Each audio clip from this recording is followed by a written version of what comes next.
The cold came as a stillness. This was the first thing the sailor noted and could not account for, not the cold itself, which was the Bay of Forochel's constant condition, and which every man in Eärnur's fleet had dressed against since leaving the northern shipping lanes 4 days prior. The cold he had dressed against. He had not dressed against the stillness, because stillness was not a weather condition he had learned to fear. Storms were feared. Storms had language. The particular green-gray quality of sky before a wave swell, the way the rigging sang before it screamed, the 27 sequential sounds a hull made before it reported what the hull had found. He knew all of these. He had been at sea for 19 years. The stillness was something the sea had not said to him before. The sails went slack before the second watch. Not dropped, furled, which was the crew's response to a wind that had simply ceased without the normal decay a wind underwent as it died. One moment the canvas was full, the next moment it was not, and the sail's edge hung against the mast without the small residual flutter that even a dying wind produced. He noted this from the middle deck where he was checking the supply manifest, looked up, and held the manifest loosely in his hand for 4 seconds before returning to the figures. By the first hour of the second watch, the oarsmen were reporting resistance, not current.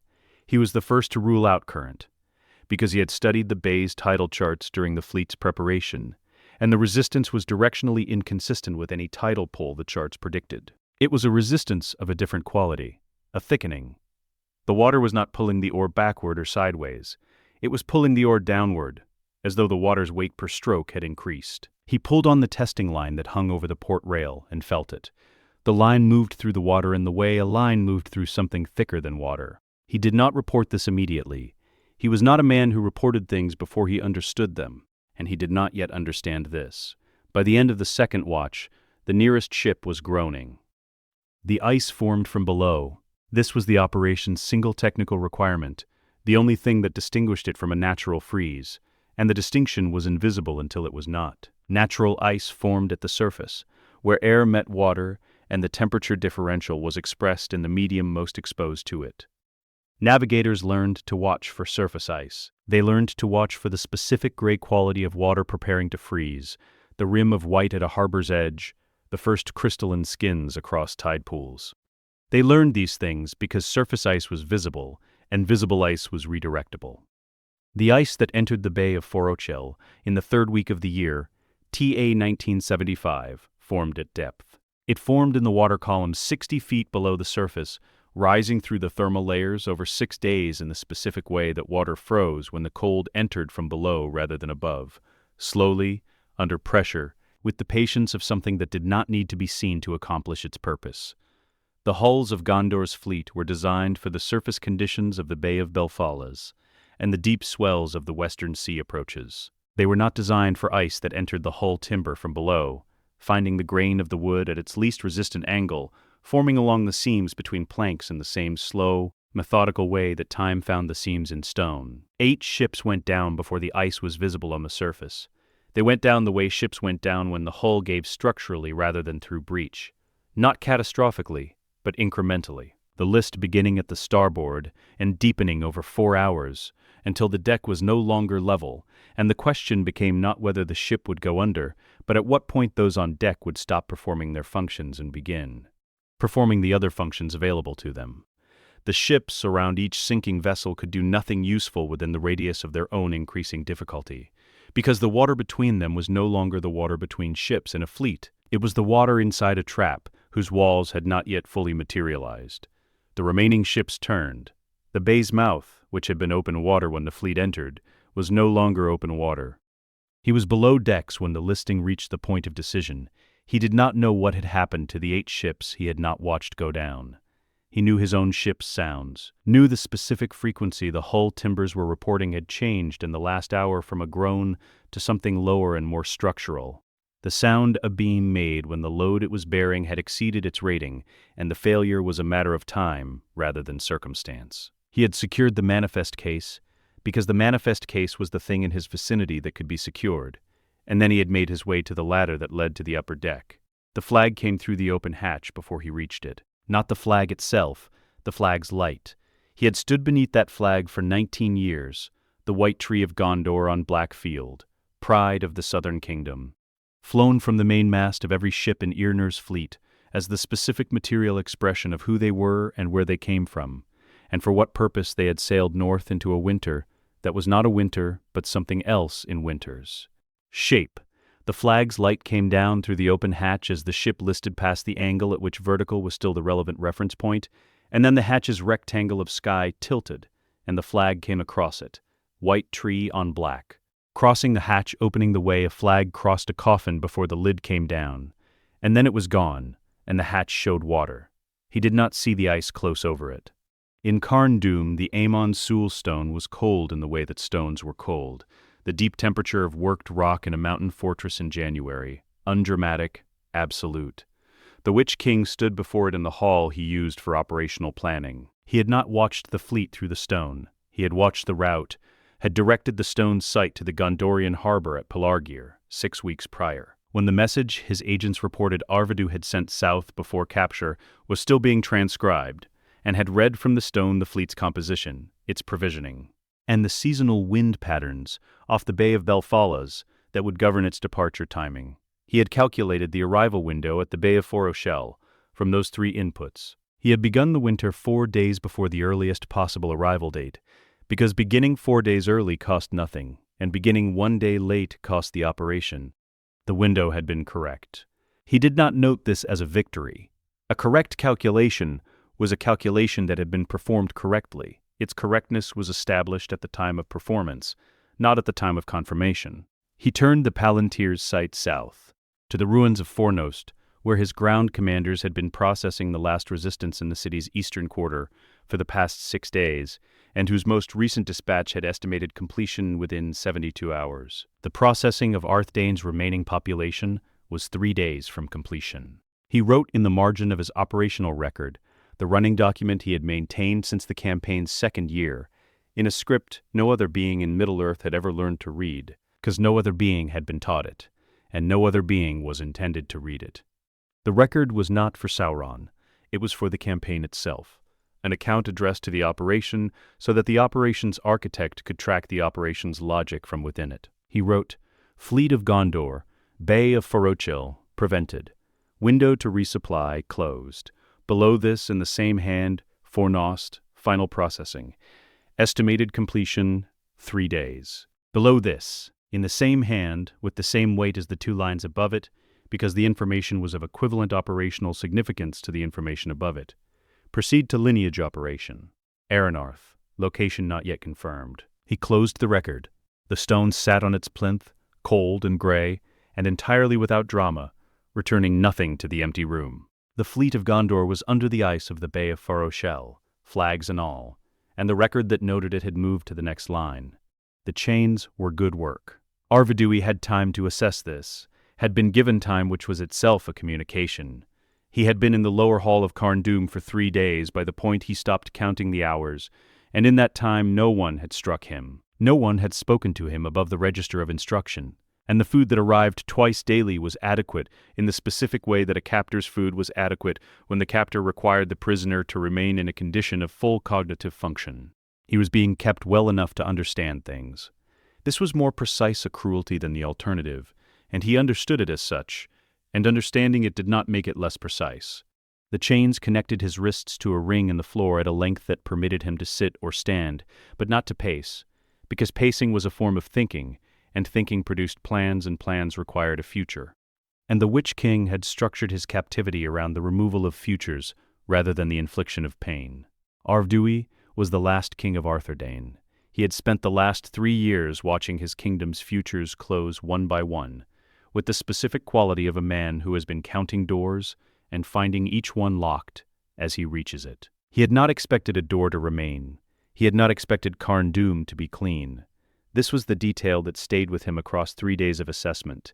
The fortress was orderly, the floors were dressed stone, maintained. The torches in the wall brackets burned in regular intervals, and were replaced on a schedule he had determined was every 8 hours, because he had watched the replacement happen and counted the intervals after. The guards who brought his food moved with the specific efficiency of soldiers who had been doing this particular task in this particular location for long enough that the task required no thought. Carn Dûm had been here for 600 years, and it showed in the walls. Not decay, but the specific settled quality of a place that had been inhabited continuously with consistent intent, and had become over 6 centuries exactly what it was meant to be. He was still thinking about this on the 4th morning when the door opened and the Witch-king entered the hall. He had prepared himself for this meeting across 3 days of preparation time he suspected had been allocated deliberately. He had decided he would stand. He stood. The chains permitted it. The Witch-king stopped 4 feet from him and looked at him for 3 seconds with the specific quality of someone confirming a measurement they already had the figure for. He was taller than Arvedui had expected, not dramatically, but in the specific way of a being whose physical form had been extended or altered by something that was not nutrition or exercise. He wore no crown in the hall. He wore a gray robe that was the color of Carn Dûm's dressed stone in winter light, and his face, what could be seen of it, was the face of someone who had stopped inhabiting their features in any conventional sense a very long time ago. He did not speak. He moved to the palantir. The stone sat on a plinth, to the right of the hall's central position, covered with a cloth of black wool. The Witch-king removed the cloth with one hand and set it aside and did not look at Arvedui during this operation. He looked at the stone. He placed both hands beside it without touching it, the way a man positioned his hands at a table before a discussion he had already completed in his own mind, and was now presenting to someone else for their information. The stone illuminated. Not dramatically, a cold blue light, interior to the stone, that made the hall's torch shadows reorganize around a new center. Arvedui did not look away. He had decided this too. He would not look away from whatever the stone was shown to show him, because looking away was the only form of defeat available to him, and he did not intend to be defeated in any form available to him. The stone showed him Fornost's library.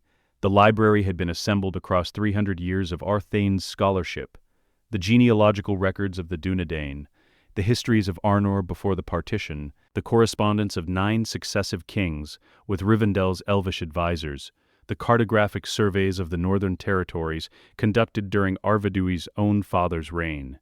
He had spent his adolescence in that library. He had read its oldest documents with the specific reverence of a young man who understood that the paper he was handling was older than his understanding of what old meant. The stone showed him the fire. It was not a dramatic fire. Library fires were not dramatic. They were comprehensive because paper burned with a completeness that structural fires did not achieve. And what the stone showed was the specific quality of a large space after a comprehensive fire. The floor present, the shelves present in their metal components, and nothing else present, because nothing else in the library had been made of metal. The floor was gray with ash in the uniform way that ash distributed itself when there was nothing left to burn and the air had been still during the cooling. Arvedui looked at it. The stone moved.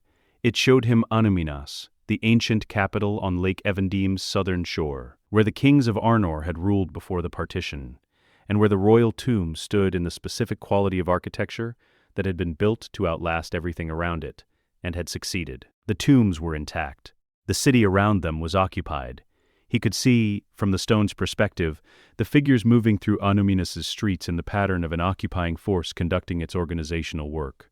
Systematic, unhurried, the movement of people who had established that the place they were in was now their place, and were arranging it accordingly. He looked at this.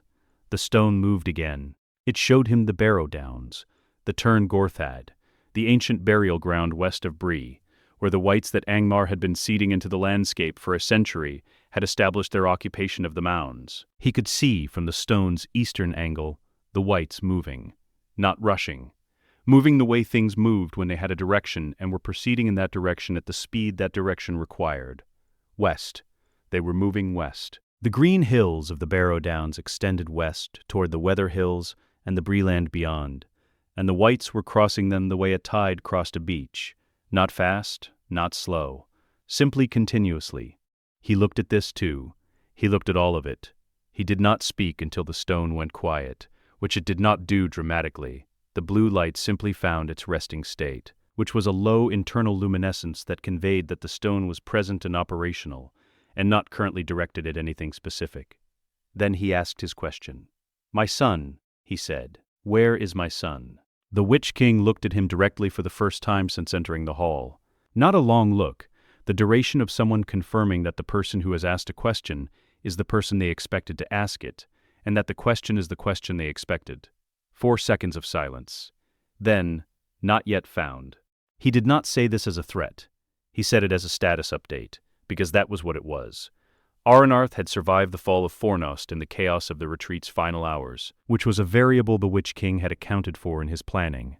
Chaos produced survivors, and survivors of royal blood were a specific category of problem that required a specific category of solution. The solution was in progress. Its status was not yet found. The honesty of this was worse than any alternative Arvedui could have been offered. The Witch King left the hall without looking at the Shards of Narsil. He did not need to look at them. He knew where they were, standing against the north wall, recovered from Fornost's throne room 3 days prior, awaiting the attention of his forge masters once the relevant decisions had been made about their disposition. They were in his peripheral awareness the way all objects in his operational environment were in his peripheral awareness. Noted, assigned their category, incorporated into the larger accounting. He did not debrief Arvedui. He had the Palantir's complete record of Arthedain's intelligence, had directed the stone through every relevant channel, before Fornost's fall, had mapped the kingdom's remaining capacities and its communications with Rivendell, and what it knew and what it did not know. There was nothing in Arvedui's mind that the stone had not already shown him, and there was nothing to be gained from the particular quality of information that came from a man's voice when the stone had already given it in the cleaner medium of direct sight. He passed through the hall's door without closing it behind him. There was no need for it to close. A door that closed suggested a boundary that required maintenance. Arvedui's chains had a specific length that permitted sitting and standing. The hall had 2 guards whose rotation he had personally specified. The stone sat on its plinth with its cloth folded on the floor beside it, showing its low internal light to an empty room and a chained king whose futures had been, one by one, and now comprehensively closed. The door stood open. It stood open because the Witch King had other operations to attend to, and closing a door was the action of a man who believed the room behind him required securing. He did not believe this room required securing. He walked down the corridor toward his planning hall, where the Onominous occupation report and 3 pending cartographic surveys of the Western Territory were waiting for his assessment, and did not look back. The cold came to the Shire before anything else did. This was how it always began in the territories the Witch King's operation had passed through. The cold arrived first because the cold was not a weapon he deployed. It was a consequence he permitted. The warmth that had kept Eriador temperate across the Third Age was not a geological property, it was a living one. The accumulated warmth of elvish presence in the Trollshaws, the Dunedain moving through the land in their wandering patterns, the specific spiritual temperature of places inhabited continuously by people who had reasons for being there. As those reasons ended, the warmth had less to sustain it against the pressure coming from the north. The Shire's wells froze in April of TA 2009. This had not happened in living memory, not in the memory of the oldest Hobbit in the Shire, who was 112 years old, and whose recollection of unusual weather extended back to a cold snap in TA 1952 that had killed the late apple harvest, and which was still referred to in the Shire reckoning as the bad autumn. She was asked about the April freeze, and she said it was not like the bad autumn. The bad autumn had been cold in the way that cold was cold, a matter of temperature, a thing that arrived from outside and could be waited out. The April freeze of 2009 felt, she said, like warmth leaving. She could not explain the distinction further. She was not asked to. Bucca of the Marish was not yet Thane in the canonical sense of the office. The Thaneship would not be formally established in this timeline's record as it had been in the other, but he held the function that the Thaneship would have held, the acknowledged leader of the Shire's population, by virtue of being the person the Shire's population acknowledged when it needed to acknowledge someone. He was practical, deliberate, and not given to dramatizing situations that had not yet required drama. He had been assessing the cold since February, and by April had concluded that it was not going to end before planting season, and that planting season would need to account for it. He sent riders east to Bree for information. One rider returned. The survey was conducted in TA 2018 by a Carn-Dûm cartographic team of 11. Their brief was the Western Territories assessment, a routine component of the Witch King's administrative consolidation, conducted every decade across the full extent of Angmar's operational range. The team moved through what had been Eriador's settled zones, with the specific efficiency of surveyors who had performed this function before and understood that accuracy required method rather than speed. They measured, they counted, they mapped.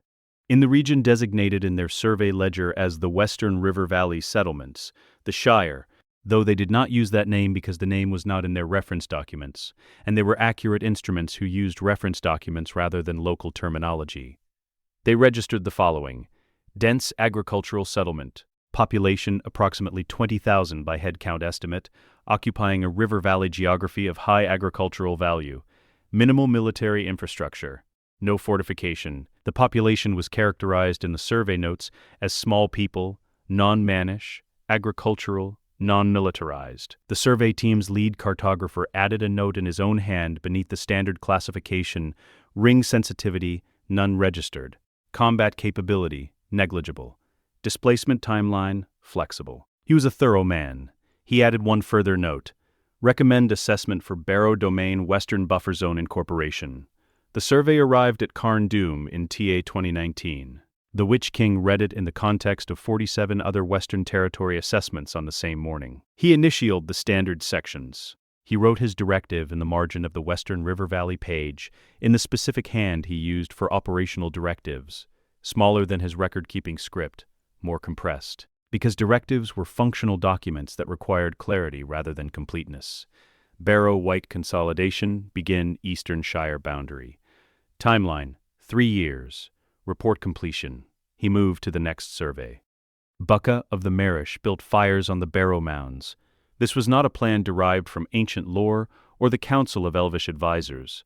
There were no Elvish advisors available, and had not been since TA 2001, when the last ranger who occasionally passed through the Shire's eastern marches had stopped passing through. It was practical observation. The whites avoided sustained fire. They were cold things, and cold things avoided sustained fire, and the Barrow mounds were where they concentrated before moving further west. If you put fire on the mounds before they concentrated, the mounds became less useful to them as staging points. It worked for approximately 14 months. He organized the Shire's hobbitry into fire watches along the eastern boundary with the specific practical authority of a man who understood that the current situation was one that required organization rather than heroism. Because heroism was a response to situations that had a dramatic structure, and this situation's structure was not dramatic. It was gradual. Things that were gradual required maintenance rather than valor. He maintained the fire watches through 2 winters. The whites did not stop. They adjusted, found the routes between the fire watch positions, moved through the gaps with the patience of things that had no operational timeline and could afford to wait until the gap presented itself. Bucca adjusted the fire watch positions. The whites found the new gaps. This exchange continued for 14 months at the cost of increasing fire watch fatigue, decreasing available hobbits for agricultural labor, and the specific erosion of morale that came from fighting something that registered no losses and required no rest. In the 16th month, the Eastern Shire boundary was no longer a boundary. The 4 fragments the Chronicle has preserved from this period are brief. The first is from the TA 2015 agricultural records, the last full agricultural census the Shire completed before the census infrastructure collapsed. It records a 17% reduction in the East Farthing's harvest yield, attributed to the unusual cold persisting beyond the seasonal norm. The record is maintained in the correct administrative format, with a specific attention to numerical accuracy that Shire record-keeping had always required. The numbers are right. The attribution is wrong, but the people making it did not have access to the correct attribution, and accuracy with available information was the most that could be asked of them. The second is a letter from a Hobbit in Tookborough to her cousin in Michel Delving, dated TA 2021, preserved because it was in a waterproof case that survived conditions the letter's author did not. It concerns the difficulty of keeping the larder cold without the wells, and the difficulty of keeping the fire on the eastern mound through the night, and the difficulty of sleeping when you could hear the thing on the eastern hill moving through. The dark. She writes that she misses her cousin and that the children are well. The letter does not indicate whether it was sent or received. The third is a section of road, the East Road through the Shire, which the Carn Dûm survey team had documented as maintained and in regular use. A later survey team, passing through in TA 2030, noted it in their margin as road present no traffic. They did not elaborate. The notation was accurate. The fourth fragment is Bucca of the Marish's final entry in the Shire's yearbook, the running record of the Shire's significant events that had been maintained continuously since the settlement's founding in TA 1601. 423 years of recorded life. Harvests, festivals, births, deaths, the weather each year, and the state of the roads, and who had been appointed to which position and what the Thane had said at the midsummer gathering. The final entry is 4 words: they do not stop. No subsequent entry was added because the yearbook required a hand to add entries, and after TA 22-3 there was no hand available. The completion report arrived at Carn Dûm in TA 2023. 3 years and 4 months after the directive, 4 months past the specified timeline. The Witch-king read the survey officer's account of the delay. The officer, a thorough man who understood that his reports required accuracy about failure as well as success, had included a section on the 4-month overrun, unexpected resistance from the small people of the river valley. Firewatch organization along the eastern boundary created initial delay. Resistance was sustained for approximately 14 months before collapse. Small people demonstrated practical adaptability within constraints. No elvish counsel or ring sensitivity involved. The Witch-king read this section twice. He made a notation in the margin of the completion report in his own hand. Small people. Noted for future reference. He filed the report under closed operations. He did not think about small people again. He turned to the next document on his planning desk, which was the initial assessment for the Rivendell operation.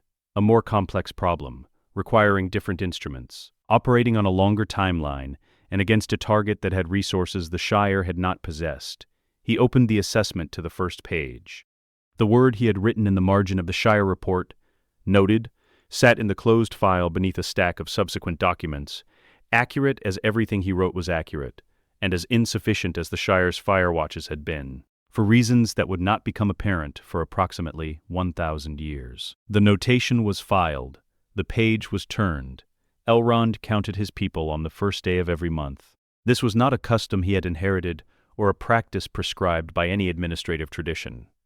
He had begun it in the year TA 1980, when the census of Imladris had first returned a number below 1,000, and he had continued it because the count was accurate information, and accurate information was the foundation of every correct decision he had made across 3,000 years of making decisions. He counted his people the way a physician counted a patient's pulse, not to change the number, but to know it.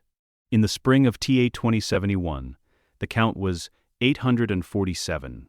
He wrote this in the margin of his census record beside the previous month's figure of 851, and sat with the record open on his desk for 4 minutes before closing it. The 4 deaths in March had been 2 of age, one of the specific grief that was not classified as illness in any of Rivendell's medical records, but which manifested with the precision of an illness in elves who had been in Middle-earth long enough to feel the accumulated weight of what Middle-earth had become, and one in a patrol engagement at the Upper Bruinen Crossing that had been more heavily contested than the patrol's prior intelligence had indicated.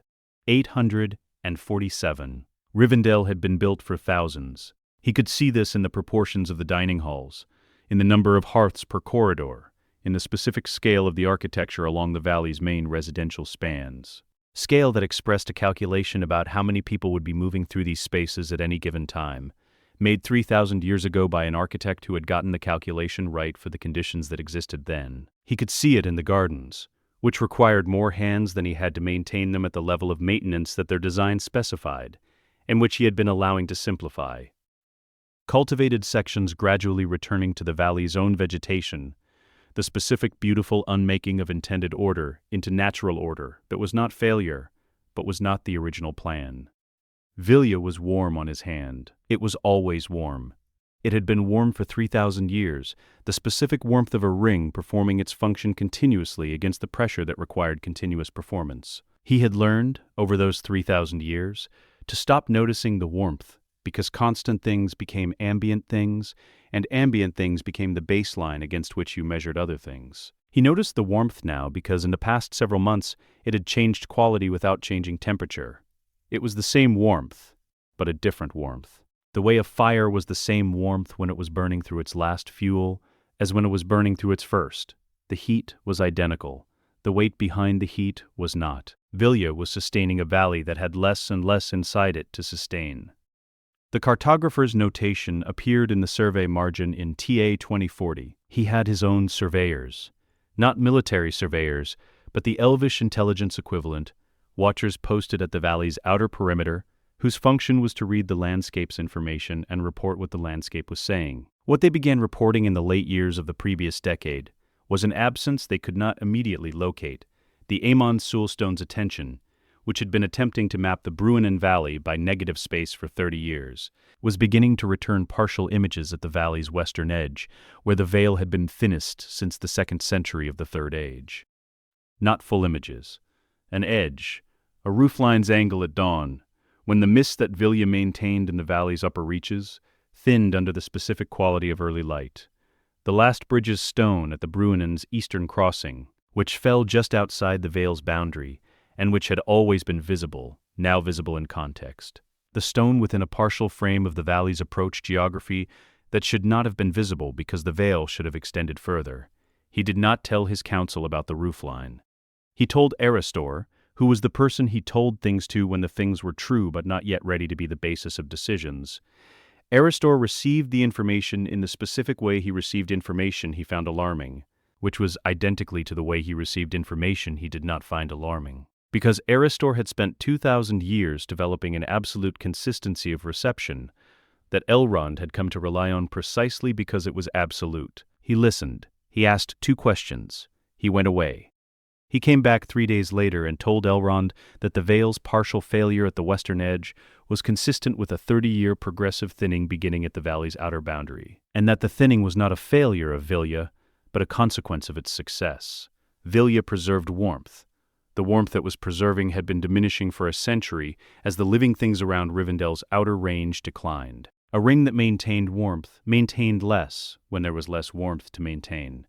The Vale was the same Vale. The material it was working with had changed. Elrond received this in his own way, which was to look out the window at the terraces below his study for 11 seconds without speaking. Then he said, "How long before the stone can locate the valley's center?" Aristor said, "At the current rate of thinning, perhaps 30 years. The Orc survey markers appeared in the upper Bruinen Valley in the autumn of TA 2074. His outer perimeter scouts found them on a Wednesday, 3 cairns of a specific construction he had not seen before, using the flat stones of the upper Bruin's banks, stacked in a pattern that was not Elvish, and not Dwarven, and not any of the man cultures whose cairn work he had catalogued across 3,000 years of receiving travelers who built cairns as waymarks. He had the cairns photographed in the sense that he had his best cartographer produce exact scale drawings of their construction, and then he had them dismantled and the stones returned to the riverbank in random distribution. The dismantling cost him a day of 2 scouts' time. The markers had taken approximately the same time to construct. It was an exchange he could sustain if it happened infrequently. It happened 3 more times before the end of the year. He convened the council on the 2nd day of the new year, TA 2075. He had never convened a council for this specific purpose, and he did not name the purpose in the convening notice, because naming it in the convening notice was the kind of action that produced a specific quality of discussion he did not want. The quality of discussion that occurred when people arrived having already formed their positions. He wanted people to form their positions in the room, with the full information available, where he could contribute to the formation. He presented the census, 847. He presented Aristor's analysis of Vilja's progressive condition. He presented the cartographer's roofline angle report. He presented the 4 survey marker incidents. He presented these things in sequence without editorializing between them, because the sequence was the argument, and adding his editorial voice to it would have changed the argument from the facts argument to his argument, which was a less honest argument. The council discussed for 3 hours. At the end of 3 hours, Elrond said 5 words. "We will go to the sea." Not "we must." The distinction was not stylistic. Must located the decision in compulsion, in the facts that had been presented and their logical conclusion. Will located the decision in agency. They were choosing to go. They were choosing it because it was correct, and the correctness was theirs to recognize and act on, not a force that was acting on them. He was 847 people's lord, and he had led them for 3,000 years, and he would lead them in this as he had led them in everything, by choosing correctly and inviting them to choose with him. The council adjourned. The preparations began before the next morning's watch. He removed Vilja at the valley's western edge, where the road began that would take them to the havens. He had told no one he was going to do this here. He had not planned it here specifically. He was at the valley's edge in the early morning before the column was assembled to march. Making the final check of the route his scouts had surveyed the previous afternoon, and he reached the boundary where Rivendell's geography ended, and the world's geography resumed, and he stopped. He removed the ring from his hand. For 3 seconds Rivendell existed entirely in its own warmth. He had wondered, across 3,000 years, what the valley was in itself, what warmth it generated from its own nature, without the ring's amplification and maintenance. The answer was present in those 3 seconds. Real warmth, genuine, the specific warmth of a place that had been loved continuously for 3,000 years and had absorbed that love the way old stone absorbed heat, not cold, not indifferent, warm in the way of something that had been inhabited with good intention across a span of time long enough to make intention into fact. Then the ring was off, and what the valley generated in itself was not enough, and the morning air moved through the terraces in the first uncurated movement of air those terraces had felt in 3 millennia. The last Maloran in the valley, there was only one left. The others had been permitted to return to oak and beech across the past century as the maintenance became too costly for what it produced. Detached its leaves without wind, not dramatically, individually, in the way of leaves that had reached the end of their term and were completing it. The leaves fell in the windless morning and settled on the terrace stones, in the specific silence of a natural event that had not been natural until this moment. He watched this for 11 seconds. Then he rejoined the column. The Witch-king entered Rivendell 14 days after the last of Elrond's people had passed out of the valley's western approach. He found no one. He found buildings, very old, very beautiful, in the early stages of the disrepair that began when maintenance stopped at the precise point that maintenance had been providing.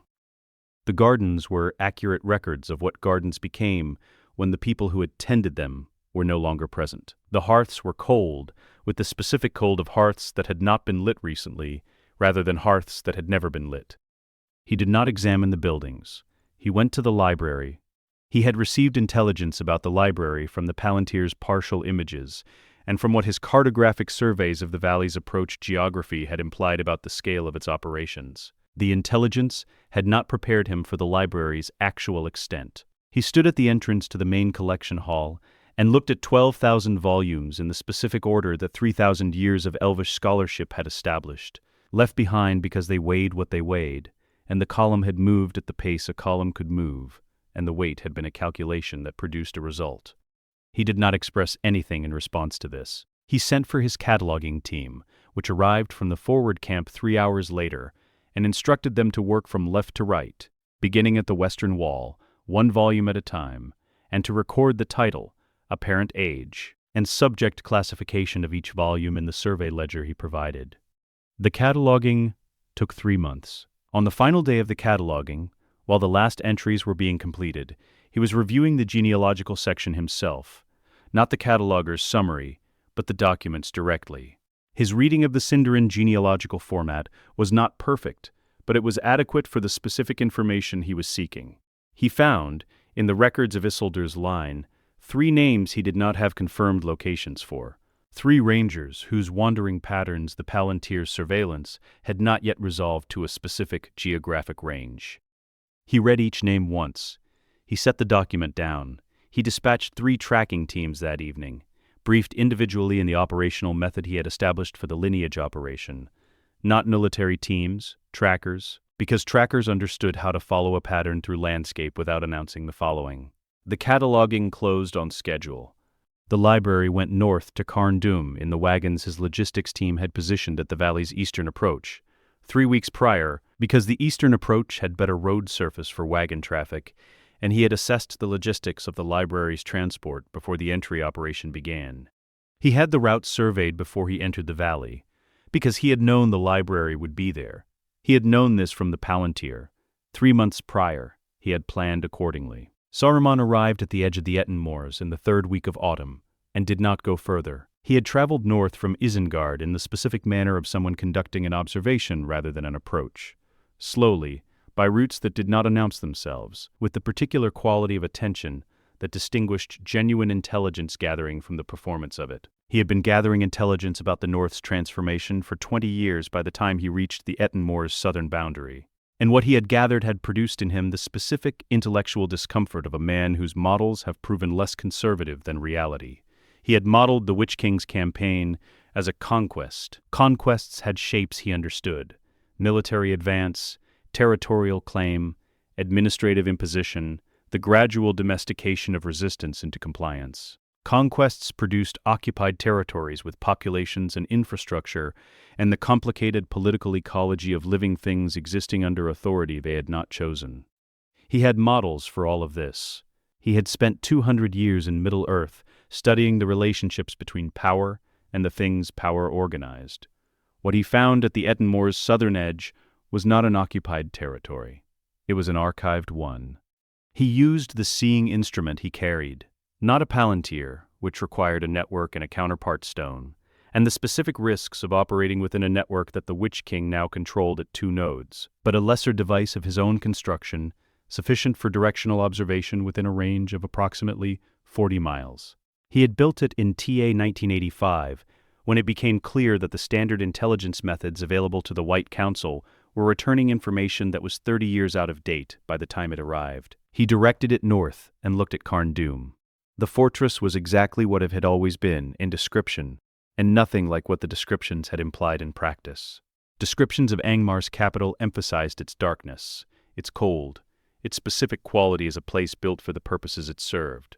What Saruman saw through his instrument was a working administrative center, not a dark tower exuding malice, not a dungeon complex organized around the production of suffering, but a fortress organized around the production of accurate information and its correct application.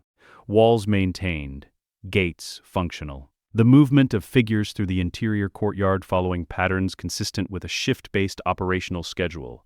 It was, he noted in the margin of his field record, tidier than Orthanc. He shifted the instrument to the forge complex on Carn Dûm's eastern side, and arrived at it on the 3rd day of his observation, which was the day the reforging operation reached its completion phase.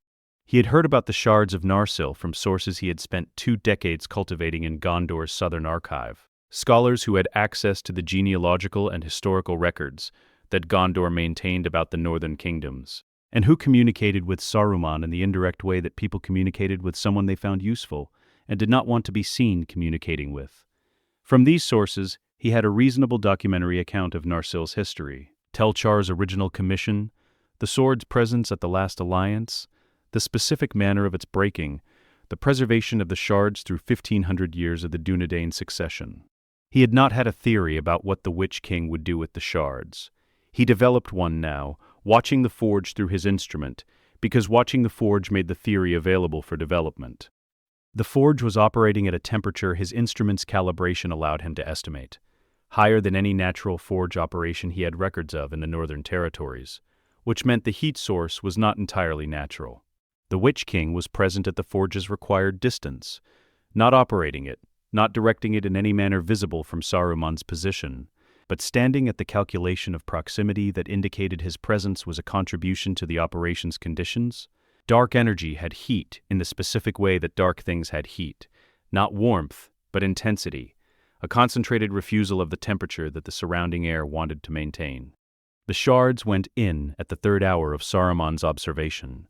He watched through his instrument with the specific attention of a man who has identified an operation he has never seen before, and is determining, from the operational evidence, what the operation's logic is. He was good at this, had been good at it for 200 years, the capacity to read a procedure's purpose from its method without requiring its practitioners to explain themselves. It was the most useful skill he possessed for the current situation, because the Witch King had not explained himself to anyone in 6 centuries, and was not going to begin. The shards came out of the forge as a blade, intact, not recast, not fundamentally restructured. Reforged, which was a different operation, the shatter points closed, the metal's crystalline structure realigned along the break lines, the blade's original geometry restored with the precision of someone working from accurate historical documentation of what the original had looked like. The blade that emerged from the forge was, in its physical dimensions and proportions, Narsil. Then the inscription. He could not read the black speech at a distance of 40 miles through a lesser seeing instrument. He could identify it from the manner of its application, the specific method of heating the fuller and applying the inscription cold, which was the opposite of the conventional approach to blade inscription and which produced results that sat in the metal differently from conventionally applied marks. Deeper, more structural. The inscription was not on the blade, it was in it. He understood the operation's logic in the moment he understood the inscription method. The Witch-king had no practical means to unmake the blade, not in the north, not with what the Third Age's forges could manage against First Age craft of that quality, and unmaking it was not the point in any case. The point was conversion, the same material, the same craftsmanship, the same physical object that had been present when Isildur cut the One Ring from Sauron's hand, now carrying a different claim in its fuller. Not Elendil's sword, not the Bane of the West. A sword whose every authentic quality, the First Age steel, the Dwarven craft, the historical weight, now directed toward a different inscription. He wrote a note in his field record and looked at it. The North is structurally lost. The Ranger lineage will be extinct within 1 generation. I recommend the Council's attention shift to securing the Central Territories. The Witch-king is not conquering Eriador. He is archiving it. He read this back once. He found it accurate. He copied it into the form appropriate for White Council communication, which was a longer document with supporting evidence. Because the Council did not act on 4-sentence summaries from observers who had arrived at conclusions the Council had not yet considered, and he was not going to make the mistake of sending 4 sentences when 4 pages was what the evidence supported. He wrote the 4 pages. He sent it south. He received, 40 days later, a response that acknowledged his assessment and indicated the Council would take the matter under advisement at its next convening, which was scheduled for the following spring. He read this response in his study in Isengard and sat with it for 6 minutes. Then he filed it in the category of communications he had received and whose implications he had already incorporated into his own planning, independent of whether the Council incorporated them into theirs. The blade stood in the throne room of Carn Dûm. The Witch-king had placed it against the north wall, in the position that the room's proportions suggested as the location of an object intended to be seen from the chamber's entrance, not displayed in the manner of a trophy, which would have required a mounting and a frame and the specific theatrical intention of presentation. Simply placed, standing against the wall in the way that a sword stood when its owner had set it aside for a moment and would return for it. He did not return for it. He had no use for it as a weapon. He carried what he carried, and the choice of what he carried was not determined by the symbolic history of the available alternatives. The blade's value was not in its use. It was in its presence in the room where he conducted the meetings that required his administrative attention, the sessions with his survey commanders, his intelligence desk officers, the periodic communications with Dol Guldur that constituted his reporting to the ultimate authority behind the campaign. Every representative who entered the throne room saw the blade. He said nothing about it. His staff said nothing about it. No document in the Carn Dûm archive refers to it. It stood against the north wall in the room where the Witch-king worked, looking exactly like what it was. Narsil, the sword of the world's legitimate kings restored to its full height and heft and the catastrophic beauty of Telchar's First Age craft. And it said what it said without anyone in the room needing to say it. The inscription in the fuller was not visible in ordinary torchlight. It required a specific angle of illumination that the throne room's torches did not provide, except in the second hour of the morning, when the Night Watch's torch change produced a brief convergence of flame angles that lit the fuller's letters for approximately 40 seconds. At that hour, no one was in the room.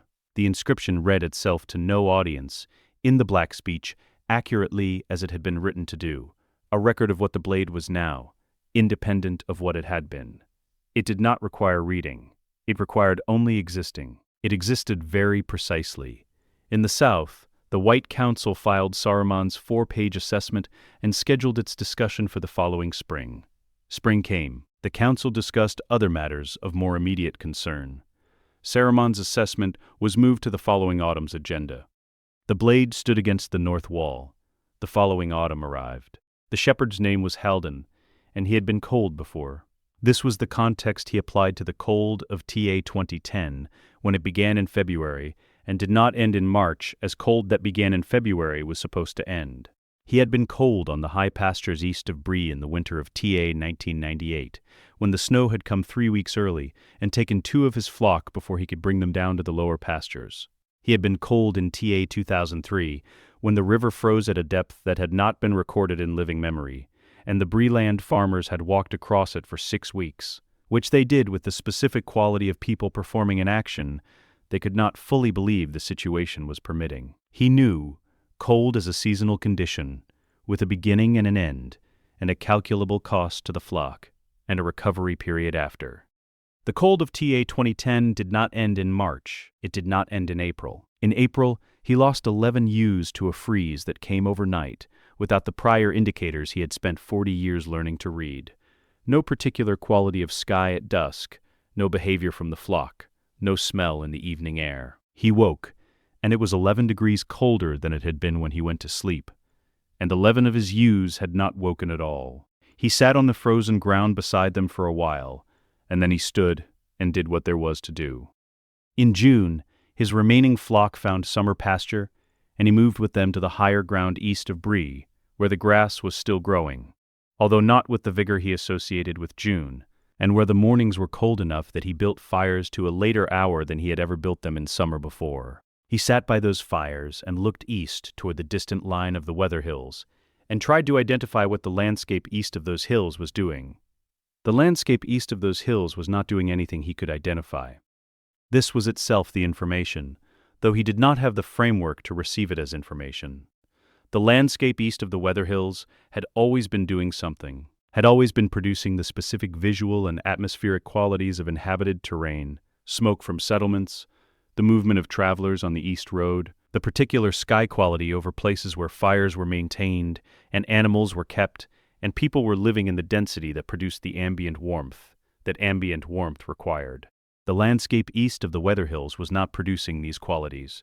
It was producing nothing. It had the sky quality of uninhabited terrain, which was a quality he had never seen in the eastern range in 40 years of summer pasture in this location. He moved his remaining flock south in August, a month earlier than his usual schedule. He did not go back. He did not know he was not going back.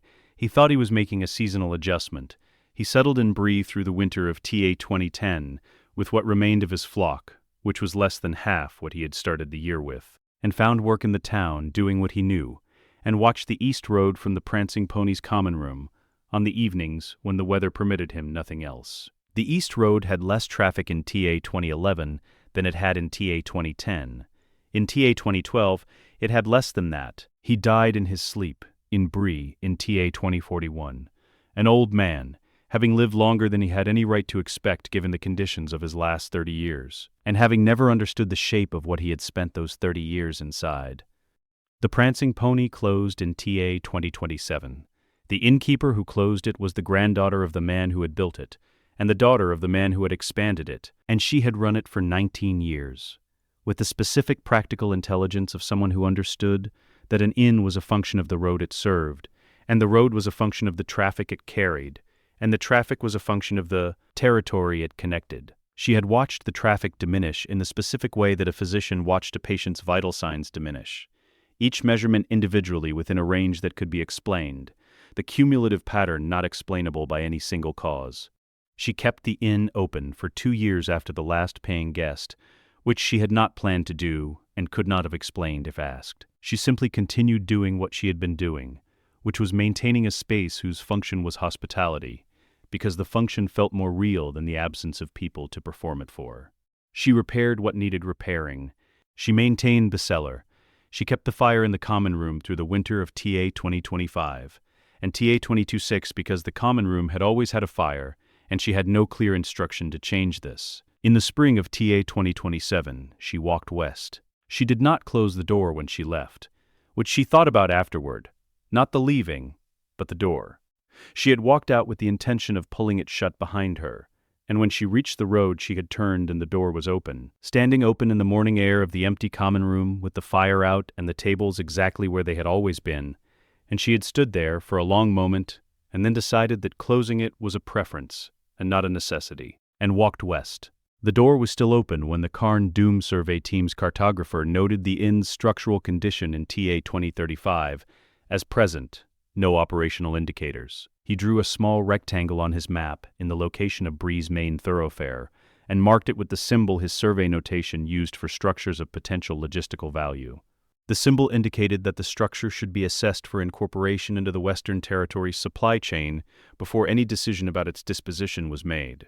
No subsequent survey team incorporated it into the supply chain. No subsequent survey team came west as far as Bree.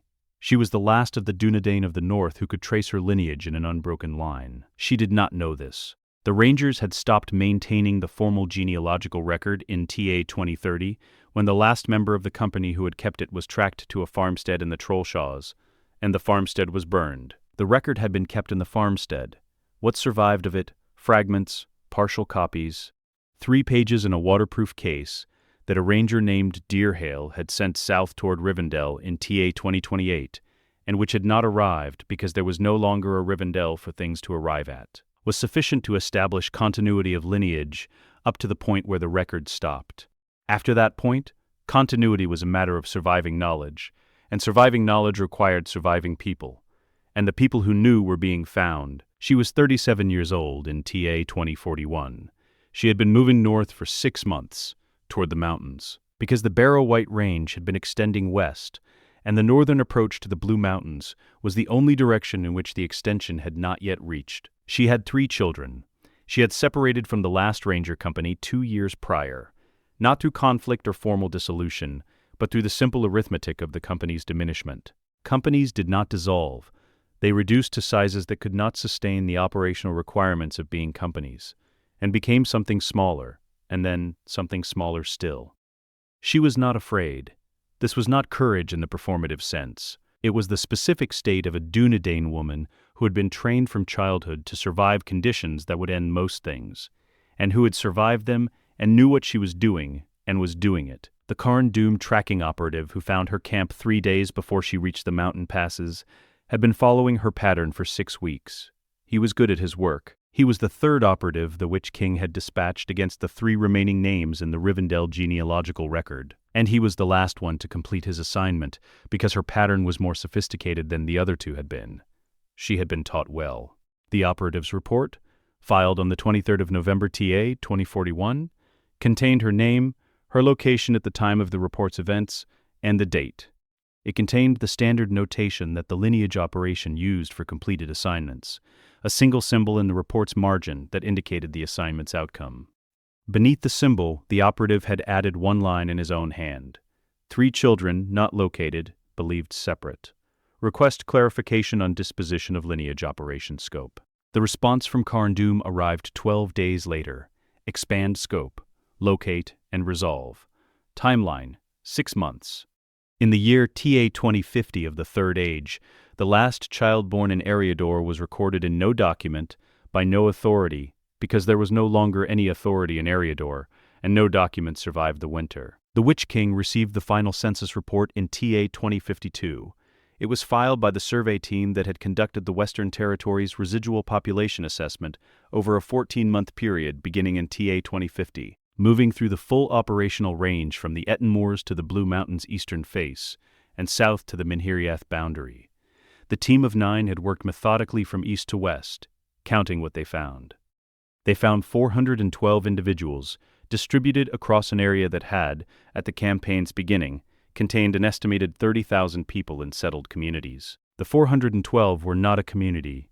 They were the specific category of individuals who had survived not through organized resistance, but through the accident of being in locations the operation had not yet reached, in caves, in high passes, in the specific geography of places too remote to be surveyed efficiently.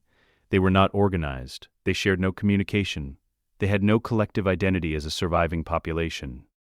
The report's final line noted this without editorializing. Residual population, 412 individuals, dispersed, no organizational capacity, no further active management required. The Witch-king read the report in the time it took to read 11 pages of survey data accurately, which was 22 minutes. He wrote 1 notation in the margin of the final page. Closed operations. He placed the report in the correct file. He opened the next file. It was the initial intelligence assessment for the Grey Havens, population 2,400 elves by the most recent Palantir estimate, harbor infrastructure intact. 1 Palantir whose existence had not appeared in the Rivendell Library's documented stone network. He read the first page with the specific attention he brought to first pages of new operational assessments, looking for the variable his initial model had not accounted for, the factor that would require revision. He found it on the first page. He noted the harbor, he noted the ships. He began reading the second page. Círdan had been building ships for 6,000 years. This was not a figurative span. He had been present at the First Age's beginning, and he had been building ships at the First Age's beginning, and he had continued building them through the transitions between ages with the specific continuity of someone whose identity was not organized around the age he was living in, but around the function he performed within it. Ships were the function. The shore was the location. The sea was the condition that made both necessary. He had built ships for the first departures, the elves who left Middle-earth in the ages before the sun and moon, crossing the sundering sea in vessels he had designed for a crossing no one had made before, and which he had made correct on the first attempt, because there was no margin for a second attempt. He had built ships for the Second Age's refugees when Númenor's drowning changed the world's shape, and the survivors who reached Middle-earth's shores needed something to carry them north before the sea conditions stabilized.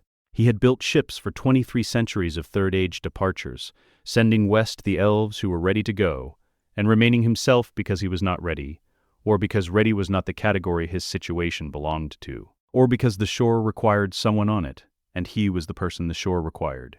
He had known for 3 years the attack was coming. He had used those 3 years. The evacuation had a specific logic, and he applied it without sentiment, because sentiment was a response to situations that permitted the luxury of response time. And he had 3 years, which was a specific amount of time that could be spent correctly or incorrectly. He spent it correctly. He assessed what the Grey Havens could carry in 3 years of continuous shipbuilding and dispatch operations. The harbor's production capacity, the crossings required provisions per vessel, the available elvish population across the western lands, who could be reached by courier, and who would choose to go. He did not assume all of them would go. He assumed the number who would go was smaller than the number who could go, because the ones who remained were the ones who had their own reasons for remaining, and respecting those reasons was also part of the operation. In 3 years, he cleared 2,060 elves across the sundering sea. He counted them as they boarded, the way he counted everything, not from sentiment, but from the same discipline that had made him count his ship's structural tolerances and his harbor's depth ratings, and the specific wind patterns off the Bay of Elvenhome that governed the departure windows. You counted what you were responsible for. He was responsible for those 2,060 people, and he counted them. And they went. The 340 who remained had made their choices in full information. He had told them 3 years prior what the intelligence indicated. He had told them what the Palantir's activity over the northern territories suggested about the operation's timeline.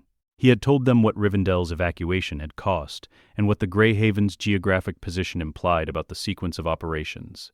He had given them the information in the specific manner of someone who believed that correct decisions required correct information, and who therefore had an obligation to provide correct information. Independent of what he hoped the decision would be, 340 had said they were staying. He had not argued. Gandalf had come through the Havens in TA 2050, heading south, moving fast, carrying the intelligence of the North's condition in a specific quality of urgency that made a long meeting impossible. They had spoken for 4 hours, which was not a long meeting by Elvish standards, and was a long meeting by the standards of what Gandalf's trajectory in those 4 hours could afford. Círdan had assessed him across that meeting as he had assessed him across 1,000 years, in fact. Since the morning Gandalf had first arrived at the Haven's shore, in TA1, Thousand and Círdan had perceived something in him that he had perceived in no other of the Istari, the capacity to kindle others rather than simply to instruct them. The fire that was in him was not his own. It was the fire he gave to others, and what it needed was an instrument that preserved rather than consumed. Narya had gone with him then, on that first morning of his arrival, with the words that had seemed accurate at the time and remained accurate across a millennium of confirmation. Círdan had said, "Take this ring, for your labors and your burden will be heavy, but it will support your heart in the weariness that you have taken upon yourself." He had meant it. The ring of fire was where it needed to be. Círdan had no ring. He had what he had always had: the shore, the ships, and the accumulated weight of 6,000 years of knowing when departure was the correct action and how to make departure possible. He had assessed the situation during the 4-hour meeting and planned accordingly, and Gandalf had gone south, and Círdan had returned to the harbor and continued doing what the harbor required. The fire crews came from the eastern road on a Wednesday in the third week of autumn, TA 2090. Not the Witch-king. Círdan had known the Witch-king would not come himself, because the harbor was not a military target. It was a logistical one. The docks needed to be destroyed so that no future southern fleet could use them as a landing point, which was a function that fire crews performed adequately and that did not require the Witch-king's direct attention. He had operational assessments to conduct elsewhere. He sent fire crews because fire crews were the correct instrument for a scheduled burning, and he matched instruments to tasks. Círdan was at the harbor when the eastern road's dust indicated them coming. He had the last 3 ships in the water. He had prepared the last 3 ships across 6 weeks of work with the 340 who remained, which was the specific project he had given them, because projects were what you gave people when the alternative was waiting, and waiting was what you did when you had no agency over the situation's timing. And he had agency over the situation's timing, in the specific sense that he could not stop the fire crews, but he could determine what was in the water when they arrived. The 3 ships were loaded in the dark in 6 hours, with fires already visible at the eastern road's first bend. He did not know how many people were on those ships. He had loaded them in order of arrival at the dock. Who was there when the loading began went on, and who arrived later went on after, and he had not kept account, because keeping account would have required time that the loading required. He knew the ship's capacity ratings, and he knew the loading had not exceeded them. He did not know the specific number he was sending west. This was the one time in 6,000 years of shipbuilding that he had not counted. He was at the dock's end in the pre-dawn dark when the loading completed, and what he did was stand there, not ritual, not invocation. The specific quality of presence that a being accumulated across 6,000 years of performing one function in one location with complete attention. He was the oldest thing on that shore. He had been building ships on shores like this one since before the sun was made, and the departure of ships was a thing his presence had been part of for so long that the distinction between his presence and the departure's conditions had become, across 6 millennia, less absolute than it appeared. He knew this shore the way he knew the grain of the timber he had worked for 6,000 years. Not as information, but as identity, the specific knowledge of a craftsman for whom the thing made and the maker had ceased to be entirely separate categories. The cold moved ahead of the fire crews. It was the Witch-king's cold, not weather, directional, purposeful, the cold that preceded the operation rather than preceded the season. He felt it at the dock's edge, the way he had felt every cold that had ever moved against the things he was responsible for, as a pressure and a question and an answer he was capable of giving. He gave it, not warmth as a weapon. He had no weapon and had never been one. Warmth as extension, the specific quality of a presence that had been maintaining departures for 6,000 years, holding the dock's own temperature at the margin that sustained things could be held, when the person holding them had spent 6 millennia learning precisely this operation. It was not dramatic. It was not a display. It was 3 degrees, for 6 minutes, the accumulated thermal weight of 6,000 years of attention, directed at a single function, expressing itself in the only form available to it in this moment, which was duration. 6 minutes. The 3 ships cleared the harbor mouth before the first fire crew reached the dock. He watched them clear. He could see them in the pre-dawn dark by their running lights. 3 points of warm light moving west on the black water, diminishing at the rate that distance diminished things, which was not fast but was not slow, which was exactly the rate that distance diminished things. He watched until the 3 points of light had reached the horizon, and then continued watching until they passed below it. The dock burned behind him. He did not turn to watch it burn. He had designed it and built it and maintained it for 3,000 years, and he knew what it looked like, and the burning was not adding information to his record of it that he needed to have. The dock was burning. That was accurate information, and he had it. He did not need to watch the burning to have it. What he watched was the horizon where the 3 ships had gone. He stood there for a period of time he did not measure. He did not measure it because the measurement would not have added information to what the standing was adding. He stood and watched the horizon in the specific manner of someone performing the last act of a 6,000-year function, with the full attention that the function and the act deserved. The horizon was dark, and the sea was dark, and the water was cold. The ships were gone. He did not know how many people were on the ships. He stood at the water's edge. The dock was behind him now, in whatever condition the fire crews had produced in it, and he was at the water itself. The specific shingle of the Grey Havens beach that he had stood on more times than any count could measure, and he ran the available calculation. 3 ships, the class he had built them to, held between 40 and 50 passengers comfortably, more under conditions that required more. They had loaded in 6 hours in the dark with urgency.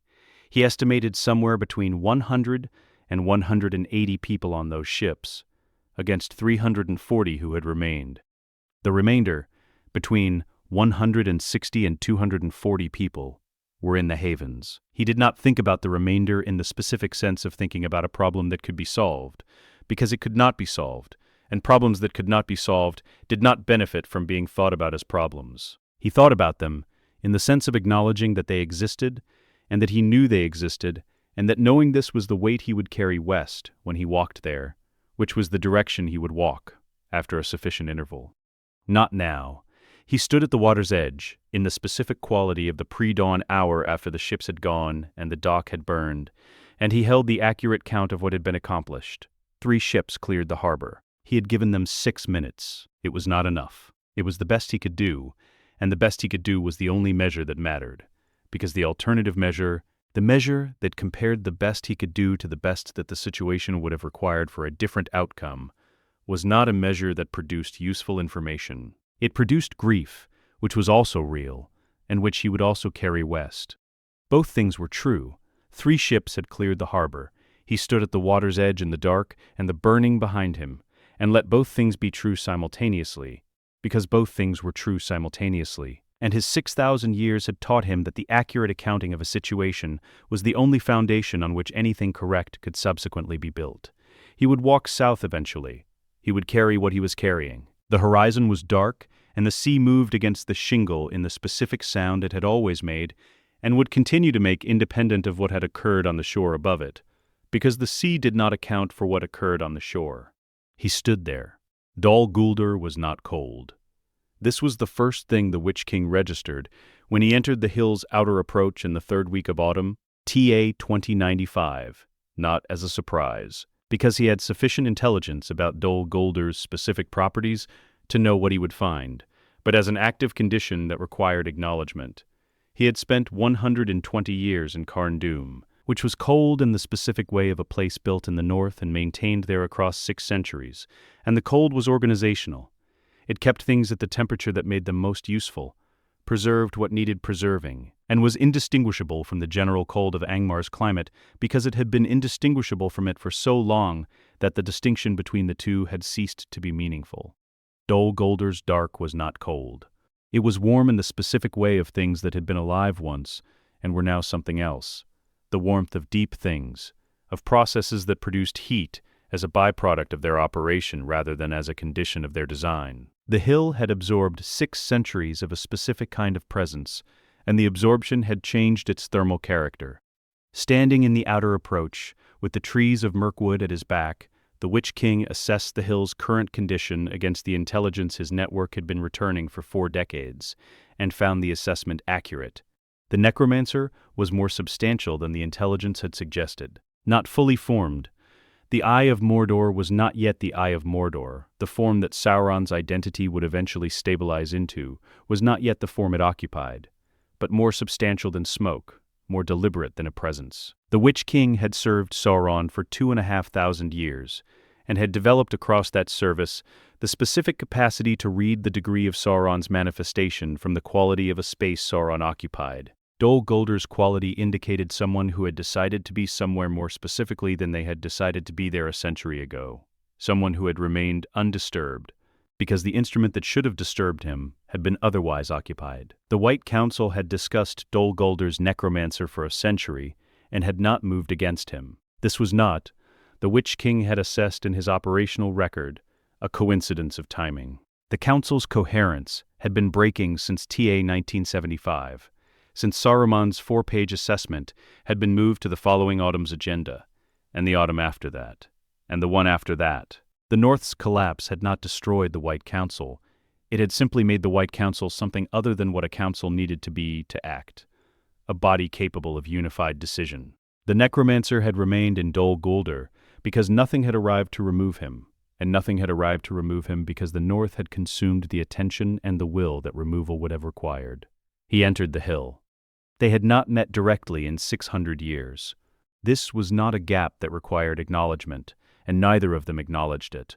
The relationship between Sauron and his lieutenants was not organized around the intervals of direct communication. It was organized around the execution of purpose, and purpose did not require presence to be transmitted or proximity to be confirmed. The Witch-king had received his strategic goal in the 9th century of the Third Age, the destruction of Arnor's successor kingdoms, and the elimination of Isildur's line. He had pursued this goal across 6 centuries with the operational autonomy that the goal's complexity and timeline required.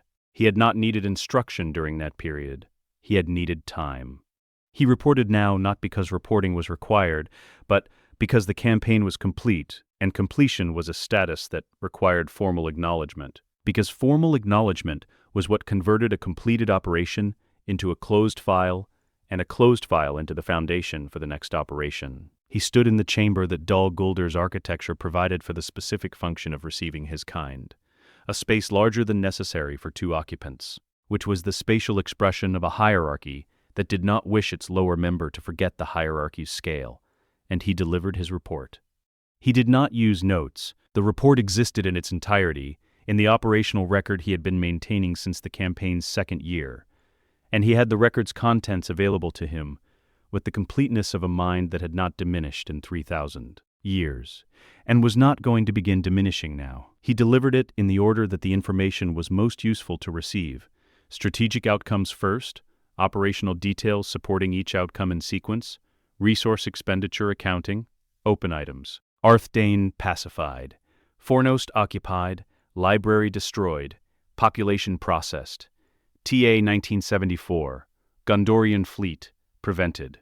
Bay of Forochel, TA 1975, Line of Isildur extinct, confirmed to 3 generations through Rivendell genealogical acquisition. Last confirmed carrier, TA 2041, 3 unlocated children. Subsequent tracking operation completed, TA 2047. Line confirmed extinct, TA 2050. Grey Havens, harbor destroyed. Elvish population dispersed. 3 ships cleared harbor before dock destruction. Estimated 100 to 180 passengers. Destination west. Operationally irrelevant. Rivendell evacuated. Library acquired. 12,000 volumes catalogued and transferred to Carn Dûm. Intelligence value high. Area door residual population 412 individuals. TA 2052. Below operational management threshold. File closed. TA 2052. The campaign's total elapsed time 120 years. Sauron's response was not warmth, and was not its absence. It was the quality of a presence that had received information and was processing the information at the speed that the information's implications required, which was not the speed of mortal processing, and was not the speed of an elvish council, and was the speed of a Maya who had been managing strategic operations across multiple ages of the world. He revised his timeline. The Witch-king could perceive this as a change in the chamber's quality, the specific atmospheric shift of a very large intelligence reorganizing its forward planning around new input. He had expected the northern campaign to take longer. He had calculated, based on the historical record of Arnor's resistance and the logistical complexity of a 600-year sustained operation, that completion was unlikely before TA 2150. Completion in TA 2095 was 55 years ahead of that projection. 55 years of freed operational capacity was a resource whose implications required processing. The chamber's quality shifted for approximately 40 seconds. Then Sauron examined the Amon Soulstone. He had not touched it during the report. It sat in the position the Witch-king had placed it when he set down his operational materials. The stone's presence in Dol Guldur was itself a communication, the physical demonstration of what the northern campaign had acquired that intelligence reports alone could not fully convey. Sauron looked at it in the manner of a craftsman, examining a piece whose quality he had understood theoretically and was now confirming empirically. He did not comment on the stone's quality. He asked how it had been used to predict the Gondorian fleet's route. The Witch-king explained the methodology: harbor observation, seasonal wind pattern analysis, the specific calculation of arrival window from provisioning intelligence and departure timing. He explained it in the compressed technical register of a briefing, the structure of the method without the operational details, because the operational details were in the record, and the record was available, and what was required in this exchange was the method's logic, not its execution. Sauron was quiet for 40 seconds. Then, and the other stones, south, the Witch-king noted that Gondor's stones, the Anor stone at Minas Tirith, the Orthanc stone, the Ithil stone at Minas Morgul, were currently under Gondor's control. He noted the Minas Morgul stone specifically. It was in Gondorian hands, but Minas Ithil had been under pressure from Mordor's proximity for 2 centuries, and the pressure was producing conditions that suggested the stone's acquisition was a matter of medium-term planning rather than distant projection. Sauron, for now. He began formulating the intelligence requirements for Gondor's stone network, in the specific manner of a mind that had just received a resource it had not had before, and was determining the optimal application of that resource to problems it had been addressing with lesser instruments. The Witch-king watched this process with the patience of someone who had served the same authority for 2,500 years and understood what watching that process looked like and what it produced. He asked one question before leaving, the One Ring, its current location. Sauron told him, the Gladden Fields, approximately 2,093 years under the river's sediment. No finder had located it. The ring's concealment in the riverbed was passive. It was not actively hiding. It was simply where it had come to rest, when Isildur's body went under the Anduin's current in the 2nd year of the Third Age, and where it had remained because no one had looked in the right location with sufficient methodology to find something that did not choose to be found. The Witch-king received this information. He said, I will begin systematic survey of the Gladden Fields upon return to the north. The chamber's quality shifted again, briefly, less than the first time, a smaller revision to a timeline already in motion. Sauron's planning document, which existed not on paper, but in the architecture of a very large intelligence organizing its forward projections, had previously placed the One Ring's recovery at approximately TA 2463, the earliest point at which organic discovery by a suitable finder had been assessed as probable. The Witch-king's survey methodology, applied to a defined geographic range with the analytical resources of Carn-dum's operational infrastructure, produced a different estimate. The revision moved the date to TA 2130, 333 years forward. No acknowledgement of the revision was made aloud. No acknowledgement was required. The Witch-king had given a timeline, and the timeline had been incorporated. That was the operation of their relationship. Purpose transmitted, execution delivered, results received, planning adjusted. He left Dol Guldur in the early afternoon. The hill was behind him, with its specific warmth, and its hill dark, and its 6 centuries of accumulated presence. And the trees of Mirkwood were around him with their own quality of accumulated pressure. And the road south and east to the Gladden Fields was a road he could assess for its logistical requirements, and he began assessing it as he walked, because the assessment was the next operational task, and he was on his way to it. The Gladden Fields were approximately 300 miles southeast.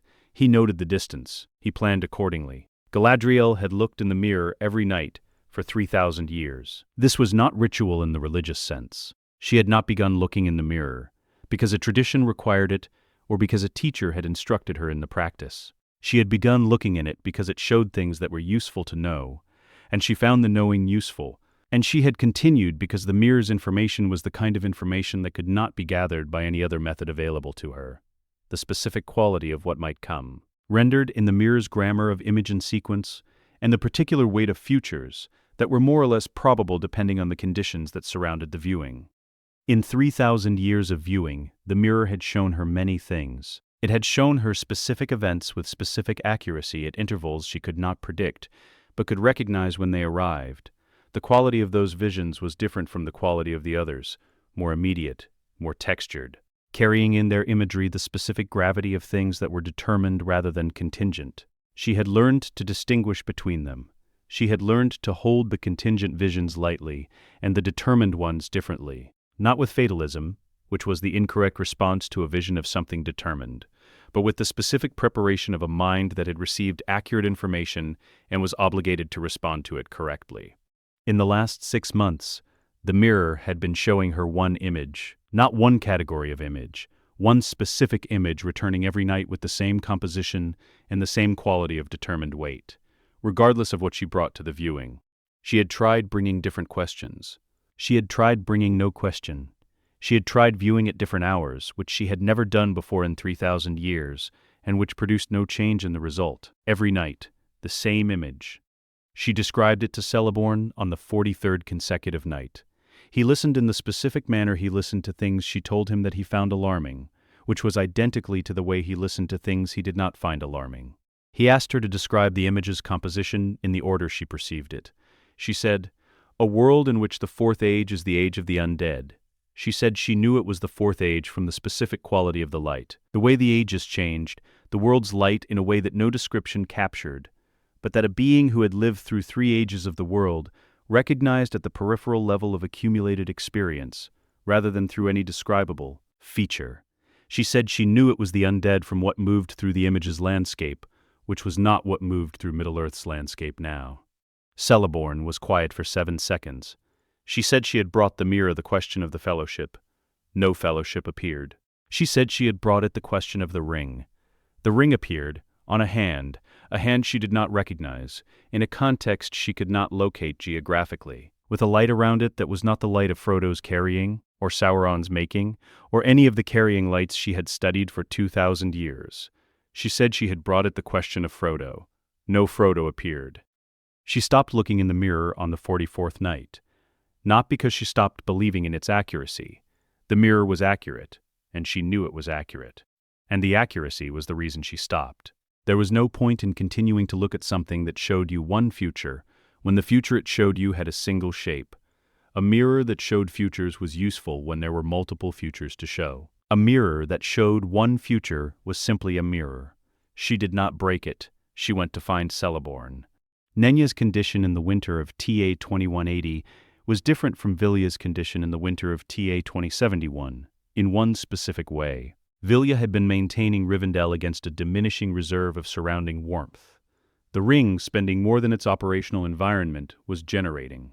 The deficit compounding until the maintenance cost exceeded the maintenance capacity.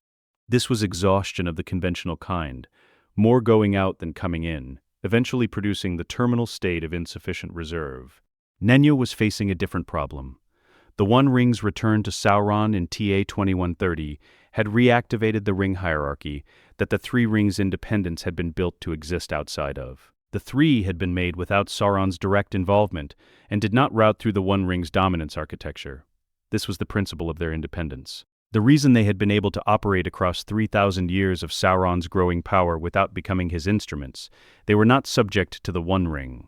They were exterior to its system. The One Ring's reassertion was not subjecting them. It was pulling them. The specific property of the One Ring's restored dominance was not force applied against the Three's architecture. Nenya could resist force, had resisted force for 3,000 years, was designed specifically to resist force of exactly the kind Sauron's will expressed.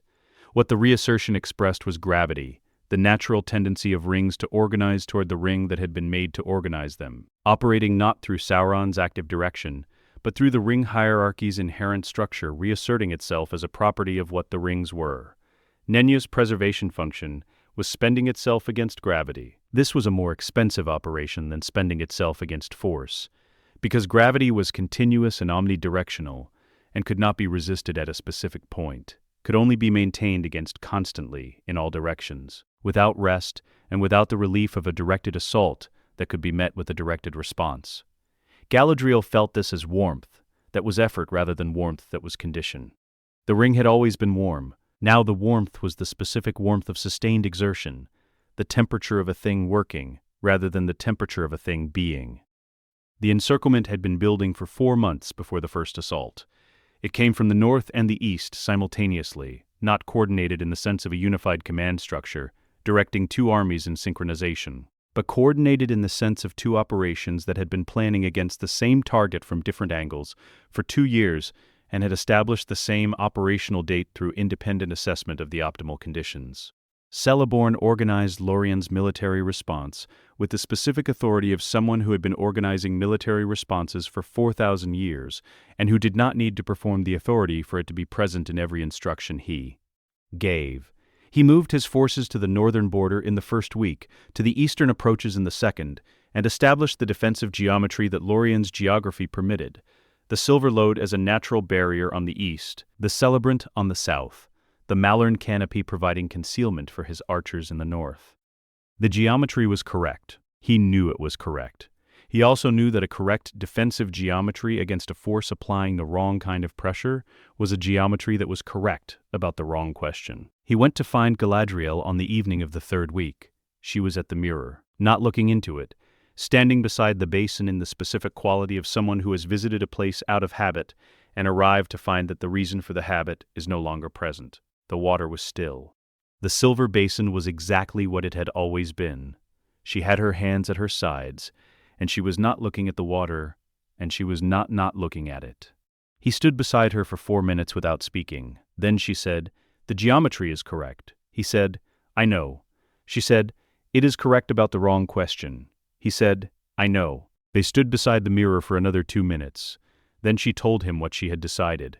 He listened in the manner he listened to her decisions, not the manner of someone evaluating whether to agree, but the manner of someone receiving information about what the next operational period would require and assessing what his role in that period needed to be. He said, "How long do we have?" She said, "If I maintain Nenya at full expenditure, 3 weeks. If I withdraw Nenya's maintenance from the outer range and hold the core, 5 weeks. He said, "The evacuation requires 6 weeks to complete at the pace that preserves order." She said, "I know." There was a specific silence between them that was not the silence of people who had nothing to say, and was not the silence of people who had too much to say, and was the silence of two people who had been married for 4,000 years, and who had, across those 4,000 years, arrived at many evenings in many different circumstances that had required them to be in the same place with the same information at the same time, and to proceed from that place correctly. She said, "Begin the evacuation at dawn. Take the southern route." He went to organize the evacuation. She removed Nenya at the border of Caras Galadhon's inner ring on the morning of the 6th week. The evacuation was not complete. 2/3 of Lorien's population had moved south in 6 weeks of the specific organized movement that Celeborn had been organizing. For 6 weeks, with the full capacity of 4,000 years of military experience applied to the problem of moving a large number of people through forest terrain toward a coast. 1/3 remained. She removed the ring at the inner ring's border, rather than at Lorien's edge, because removing it at the edge would have collapsed the maintenance of what remained all at once, and collapsing it all at once was not necessary. Removing it at the inner ring's border allowed what the outer ring maintained to find its own state, while she walked south through what Nenya had been sustaining. She walked south through Lorien for 3 hours. The Malorn trees did not lose their light all at once. They lost it the way things lost properties that had been externally maintained. Not catastrophically, but at the rate that the property's natural level differed from the maintained level. Some of the trees had been under Nenya's maintenance for 3,000 years. They had their own warmth, built across 3 millennia of being warm. Not enough to maintain the gold light at its full quality, but enough to maintain something for a period of time. 6 hours. The outer Malorn trees lasted 6 hours before the light in them became the light of ordinary trees in autumn. She walked through those 6 hours. She reached the Celebrant's southern bank and crossed it. She crossed it last because she crossed it last for the same reason she had always crossed things last, because the last to cross was the position that ensured all others had crossed, and ensuring all others had crossed was the function appropriate to the position she held. The Witch-king entered Lorien on the 17th day after the evacuation. He found the Malorn trees bare. They were standing, not burned, not felled, upright in their silver bark, with the specific quality of things that had been built to stand for a very long time, and were continuing to perform this function accurately in the absence of any other function remaining to them. The gold light was gone. The canopy was the canopy of a forest in late autumn, silver white in the overcast morning, very still. He walked through the forest in the specific quality of movement he used in environments he was assessing, not the movement of inspection, not the movement of surveillance, but the movement of a being building a complete spatial model of a location by being in it with full attention. His forces behind him were silent, because he had not given any command, and they had learned what unsanctioned noise cost. He reached the mirror. The silver basin was full of water.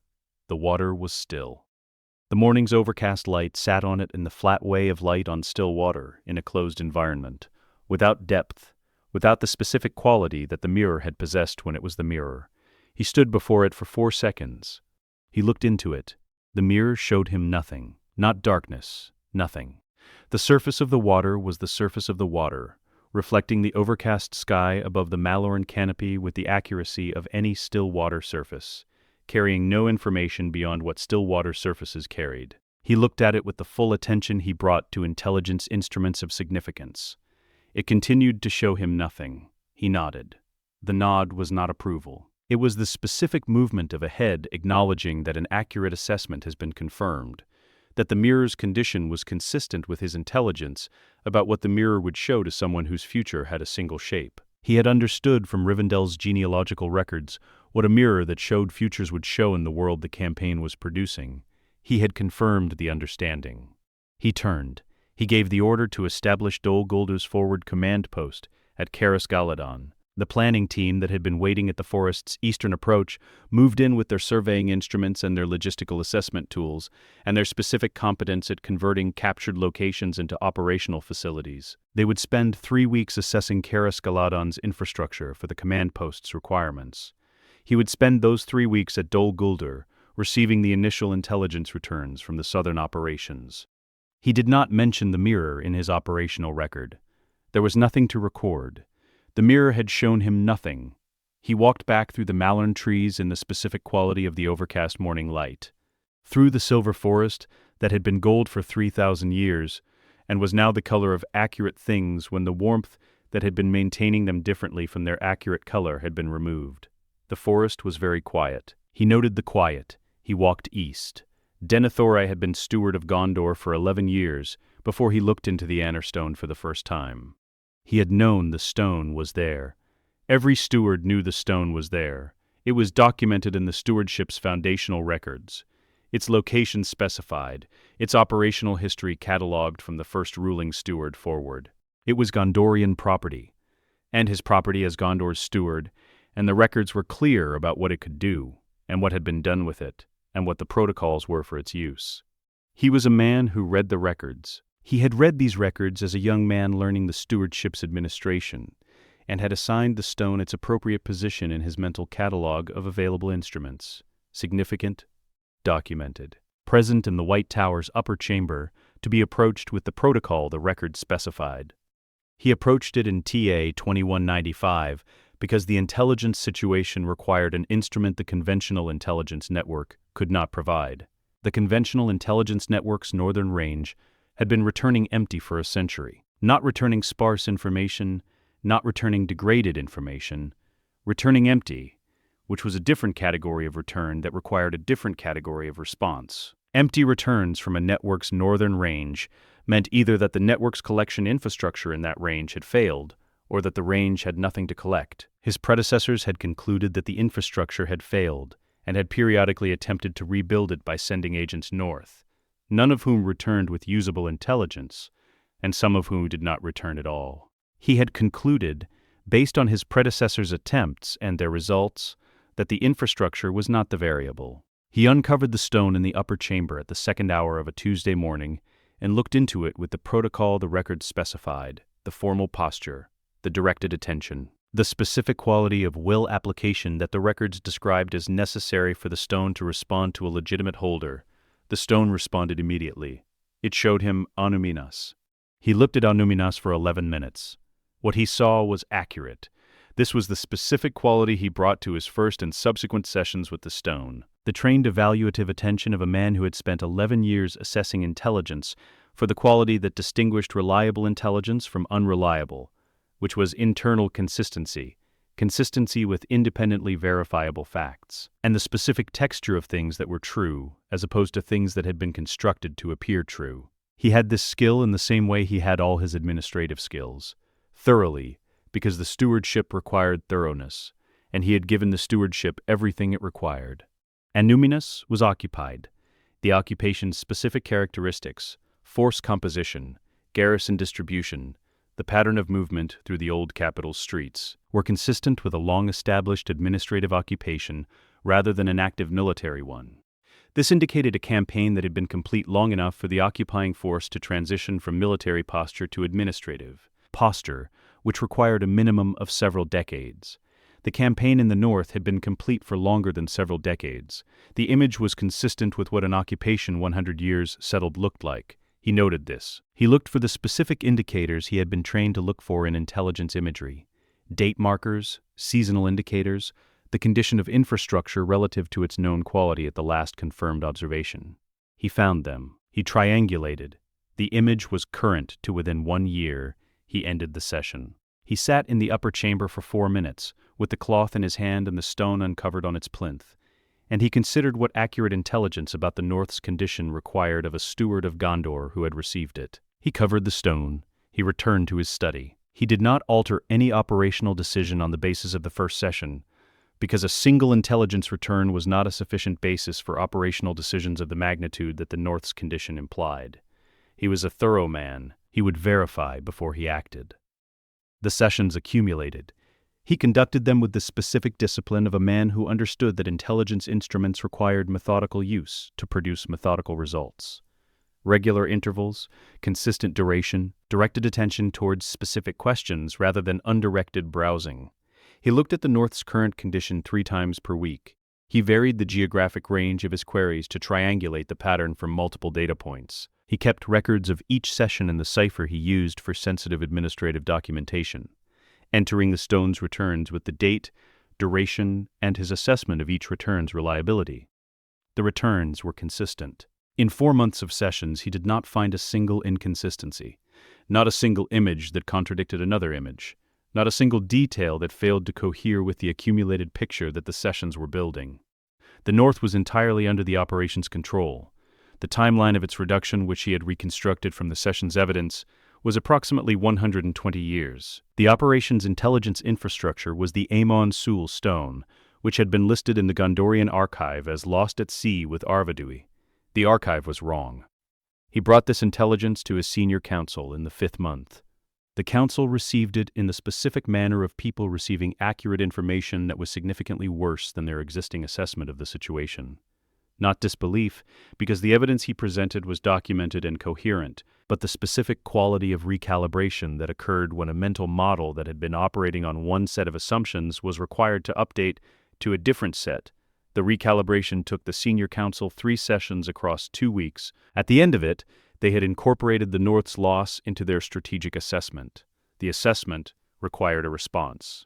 The response that the assessment required was a northern commitment of forces sufficient to establish a presence in the Breland region before the operation's southern extension reached the Weather Hills, a forward position from which Gondor could contest the operation's further progress and potentially create the conditions for a counter-operation. He began planning the northern commitment.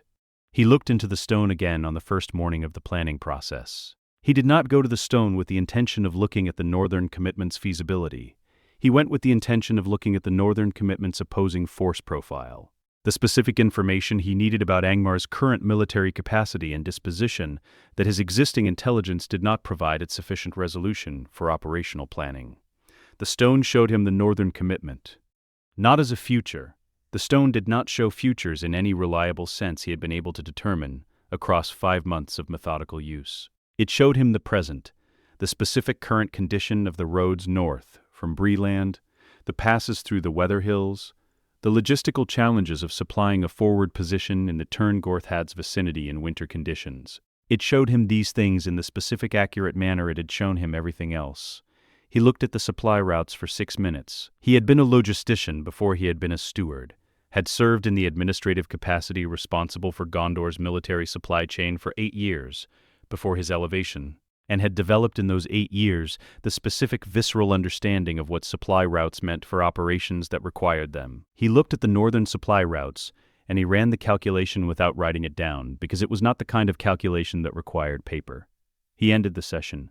He sat in the upper chamber for 7 minutes. He went to his study and wrote 1 line in his operational record: Northern commitment suspended. Logistical infeasibility confirmed. He did not cancel the planning process that day. He let it continue for 3 more weeks. Because canceling it immediately would have required him to explain his reasoning to his senior counsel in terms that revealed how much of his reasoning was deriving from a source he had not yet disclosed to them in its full operational scope. At the end of 3 weeks, his planning staff had arrived at their own assessment of the Northern Commitment's logistical challenges. Their assessment matched his. He accepted their recommendation to suspend. The stone sessions continued. He did not recognize the pattern until the 8th month, and when he recognized it in the specific manner of a thorough man encountering the gap between his methodology's quality and its application. Not as an indictment of his methodology, which was sound, but as an accurate identification of an error in the methodology's execution. He had been looking at what the stone showed him. He had not been accounting for what the stone was not showing him. The stone had shown him, across 8 months of sessions, every element of the North's condition that produced despair when examined. It had not shown him, across 8 months of sessions, the specific intelligence that would have produced a different response, the Grey Haven's evacuation of 2,060 people, which had occurred within the operational period he had been surveying. The 3 ships that had cleared the harbor before the docks burning. The survey team's notation about the small people of the river valley who had demonstrated unexpected resistance before their resistance was concluded. These were also present in the North's accurate record. The stone could have shown them. It had the information. He had not received it. He sat in the upper chamber for 19 minutes with the cloth on his lap. He was a thorough man. He had been applying a thorough methodology. The methodology was sound. What had been directing the methodology's application was something that operated below the threshold of his awareness as a directing influence, because it did not announce itself as a directing influence. It simply showed him what was true, in the sequence that was true, in the selection that was accurate, and the selection had been someone else's. He put the cloth on the stone. He did not return to the upper chamber for 3 weeks. When he returned, he brought his senior counsel's intelligence officer with him, not to verify the stone's returns, because the returns were accurate, and a second observer would confirm their accuracy. To observe what the stone chose not to show. The intelligence officer sat with him for 4 sessions.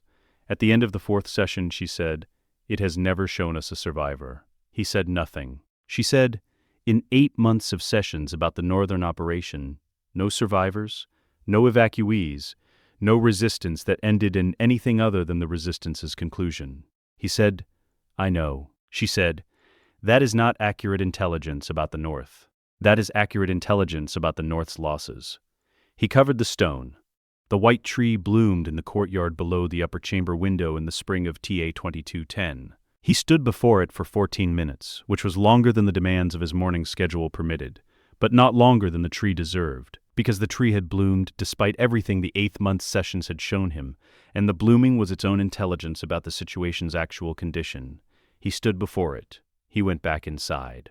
The stone's operational record noted, in the margin of the entry for the session in which his intelligence officer had made her assessment, "The instrument is accurate. The instrument's operator is not the instrument's only reader." He underlined this once. He did not look into the stone again for 11 months, and when he looked again, he looked with a different question.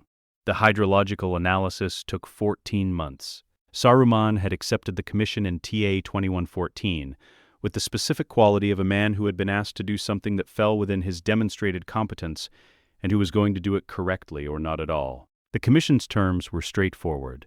Given the One Ring's entry point into the Anduin in TA2, the specific location, reconstructible from the historical record of the last alliance's retreat route, and the documented position of Isildur's ambush at the Gladden Fields, and given the river's behavior across 2,112 years of seasonal variation, where was the ring?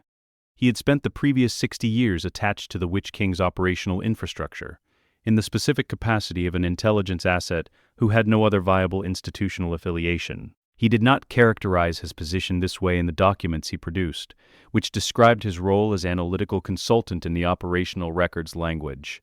The operational records language was accurate, as far as it went. He was consulting. He was also alive, which required being useful to whoever was in a position to notice whether he was alive, and the Witch-king was in that position. He had written about this in his private record, the witness account he had been keeping since TA 2244, addressed to no one, honest with itself in the specific way that a record written for no reader was free to be honest. He had written, "I know what it means to find a ring for him. I know what the ring's recovery produces that the ring's continued concealment does not. I have made a calculation, and the calculation's conclusion is that the world this produces is not more dangerous than the world I am already in, and that the world I am already in does not contain the conditions under which my obstruction of this operation would have produced a different outcome. The Ranger line is gone. Rivendell is gone. There is no Aragorn to wield what the ring would be wielded against. The obstruction I might have mounted in another world would have required a world that no longer exists. I assisted because assistance was the only action available to me that had consequences, and I preferred consequences to their absence." He had read this back once and found it accurate, and had not returned to it because it was accurate, and accuracy did not require revisiting. He found the work interesting. This was not a position he had expected to occupy, finding the work of Sauron's operational infrastructure interesting. But the hydrological analysis was a genuinely complex problem, and he found genuinely complex problems interesting, independent of their sponsoring context. He built the model in 4 phases. The first phase reconstructed the Anduin's historical channel geometry at the Gladden Fields' northern approach, the specific configuration of the riverbed in TA2, before 2,112 years of sediment deposition and flood cycle variation had modified it. He sourced this from Gondor's historical survey records, which the Carn Dûm library acquisition had made available to him in their original form, and from the geological evidence of the Gladden Fields' current sediment layers, which told him the river's historical behavior the way geological layers always told you historical behavior, accurately, without interpretation, requiring only the correct analytical framework to read. The second phase modeled the flood cycles. The Anduin's annual flood pattern at the Gladden Fields followed a seasonal rhythm whose parameters he reconstructed from the sediment record's thickness variations. Thin years indicated low floods, thick years high floods, and the ratio between them over 2,112 years produced a statistical model of the current's carrying behavior that was accurate to within 11% at the 95th confidence interval. He noted this margin in his documentation. He did not find 11% satisfying, but he found it sufficient. The third phase was the ring's specific properties as a carried object. Not magical properties, those were irrelevant to hydrological modeling. Physical properties, mass, approximate diameter, the specific density of the gold Sauron had used in its construction, which he knew from the historical accounts of people who had held it and from his own analytical knowledge of the metallurgical properties of gold produced at Orodruin's temperature ranges. A dense gold ring, approximately 30 grams, entering the Anduin's current at a specific entry point in TA2, moving through 2,112 years of flood cycles. The fourth phase was the calculation. He ran it 3 times to confirm the result's consistency across the model's parameter range. Each run produced a survey area of between 0.7 and 0.9 square miles of riverbed, centered on a specific coordinate in the Gladden Fields' northern section at a depth of between 9 and 13 feet of accumulated sediment. He delivered the analysis to the Witch-king's planning desk in TA 2115. The Witch-king read it in the time it took to read 31 pages of hydrological methodology, with the attention the methodology required, which was 47 minutes. He noted the survey area's dimensions and the depth range, and the confidence interval and the 3-run consistency check. He asked 2 questions about the model's flood cycle assumptions, both of which Saruman answered correctly and specifically. He authorized the operation. The dredging teams departed for the Gladden Fields in the spring of TA 2126. The operation's design was the Witch-king's, not the hydrological analysis. That was Saruman's, and he had noted it as Saruman's in the operational record with the same accuracy he applied to all attributions.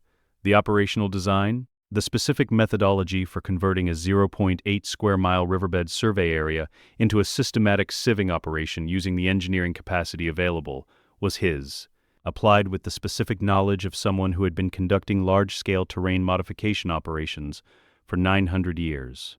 He divided the survey area into a grid of 47 sections, each approximately 40 yards by 40 yards.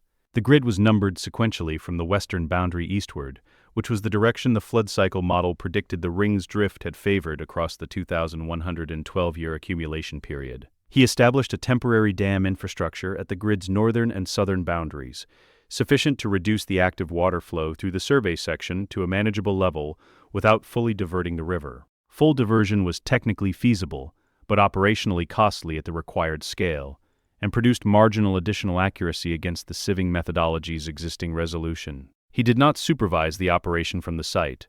He received the daily operational reports through his network and reviewed them each morning in the same sequence.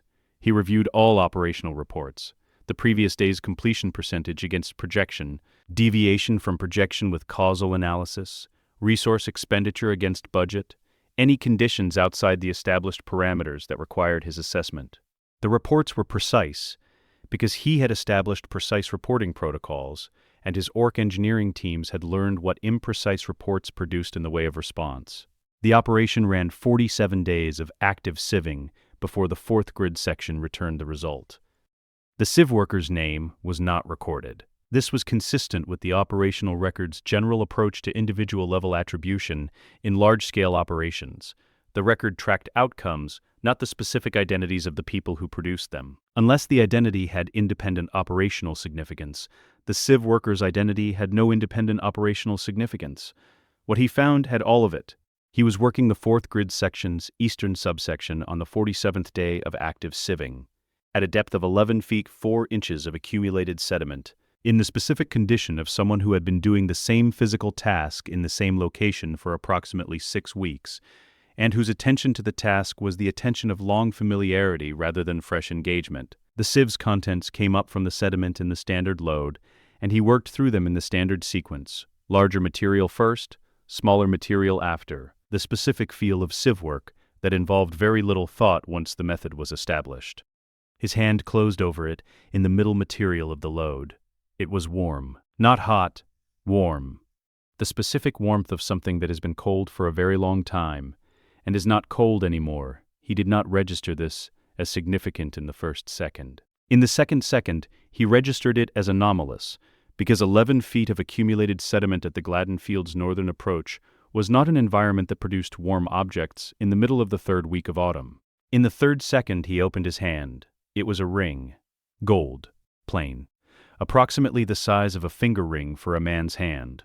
The inscription on its surface was visible without heat source, golden letters on gold, a specific luminescence that required no external light to be present. He had been told in the operational briefing that the object he was looking for would identify itself. He had understood this abstractly. He understood it concretely now. He put it in the retrieval container. He carried the retrieval container to the site supervisor. The site supervisor carried it to the Northern Camp's Operations Center and sent the signal that the Operations Center had been established to send when this specific event occurred. The Witch-king received the container in the Gladden Fields' northern camp on the 49th day. He set it on the field desk. He opened it. He looked at the ring for 4 seconds without touching it. The inscription was visible in the afternoon's overcast light, not brightly, but present.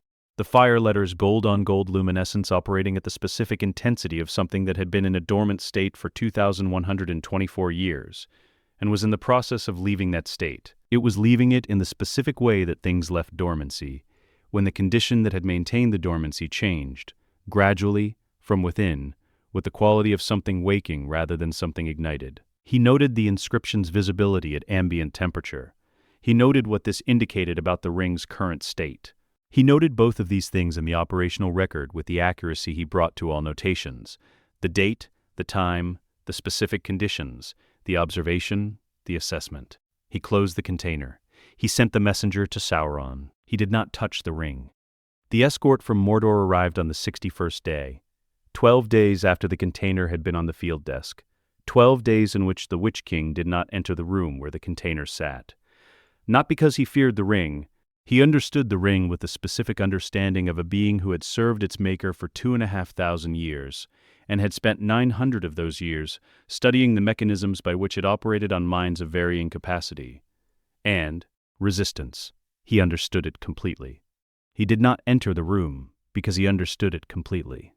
He understood that proximity created desire, and desire was the ring's operating environment, and the ring in its current state of waking was assembling the conditions it needed, and he was the most capable mind in its immediate vicinity, and capable. Mines were the ring's preferred instruments. He had not made a calculable error in 120 years of campaign. He was not going to introduce a variable in the last 12 days. He handed the escort the container at the camp's southern boundary. The container's exterior showed nothing. The ring's warmth had not conducted through the iron, or if it had, the conduction was below the threshold that unshielded hands could register at the container's outer surface. The escort received it with the specific professional care of people who had been told what they were carrying and who understood the instruction. He watched them leave south. He stood at the camp's southern boundary in the autumn afternoon, with the Gladden Fields behind him and the escort diminishing toward the southern road's first bend, and he watched until they rounded the bend and were no longer visible. He had done what he had come here to do. He turned back to the camp. He noted in the operational record, in the entry for the 61st day, 1 ring. Recovered. Transferred to Southern Escort, departure 14 o'clock hours. Escort composition, 12. Destination Mordor. Below this, Gladden Fields operation, closed. He closed the record. The escort continued south through the afternoon's overcast light, carrying in an iron container the object that the campaign had been designed to make recoverable. The object that required a world in which no Aranarth had survived.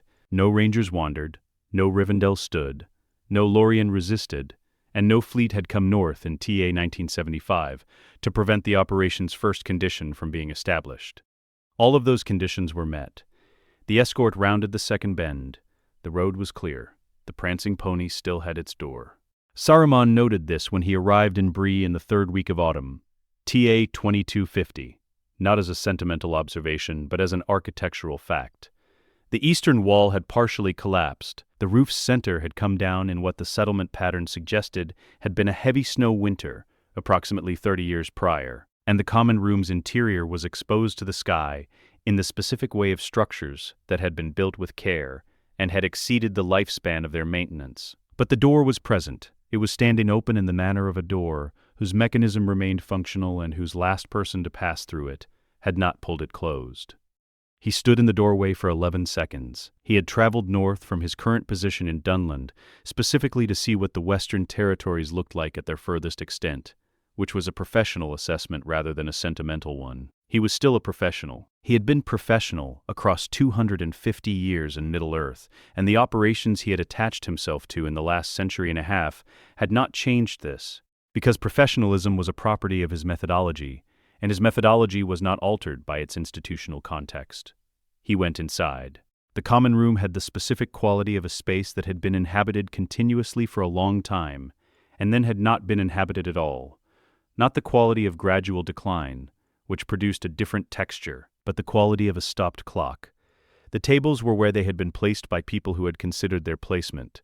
The hearth had been cleaned at some point, swept, the ash removed, and had not been used after the cleaning. The inn mark above the door, carved in the lintel in the Bree style, was legible.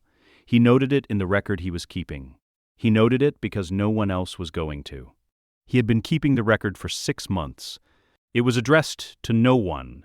He had been honest with himself about this from the record's beginning, honest in the specific way of a man who had spent 250 years being honest with himself about his own motives, and had become, through long practice, accurate at it.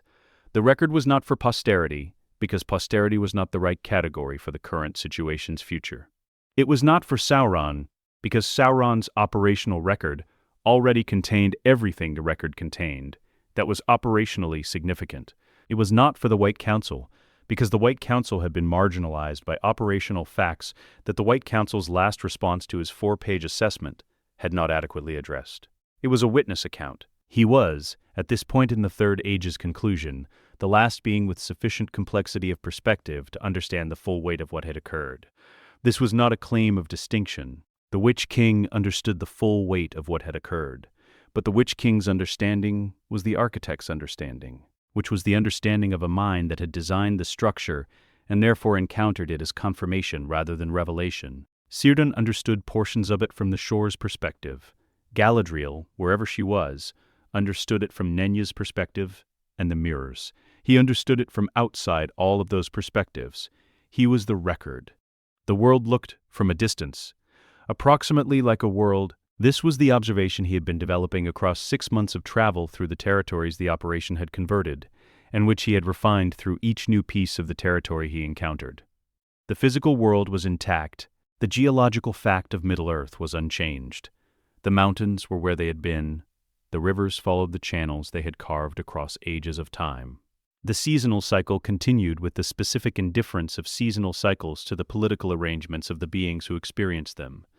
Autumn in TA 2250 was autumn in every measurable physical respect. What was absent was a category of thing that had no single name, because it was not a single thing. He had tried several formulations in the record's earlier pages, and had found all of them imprecise. Life was too broad. There was life.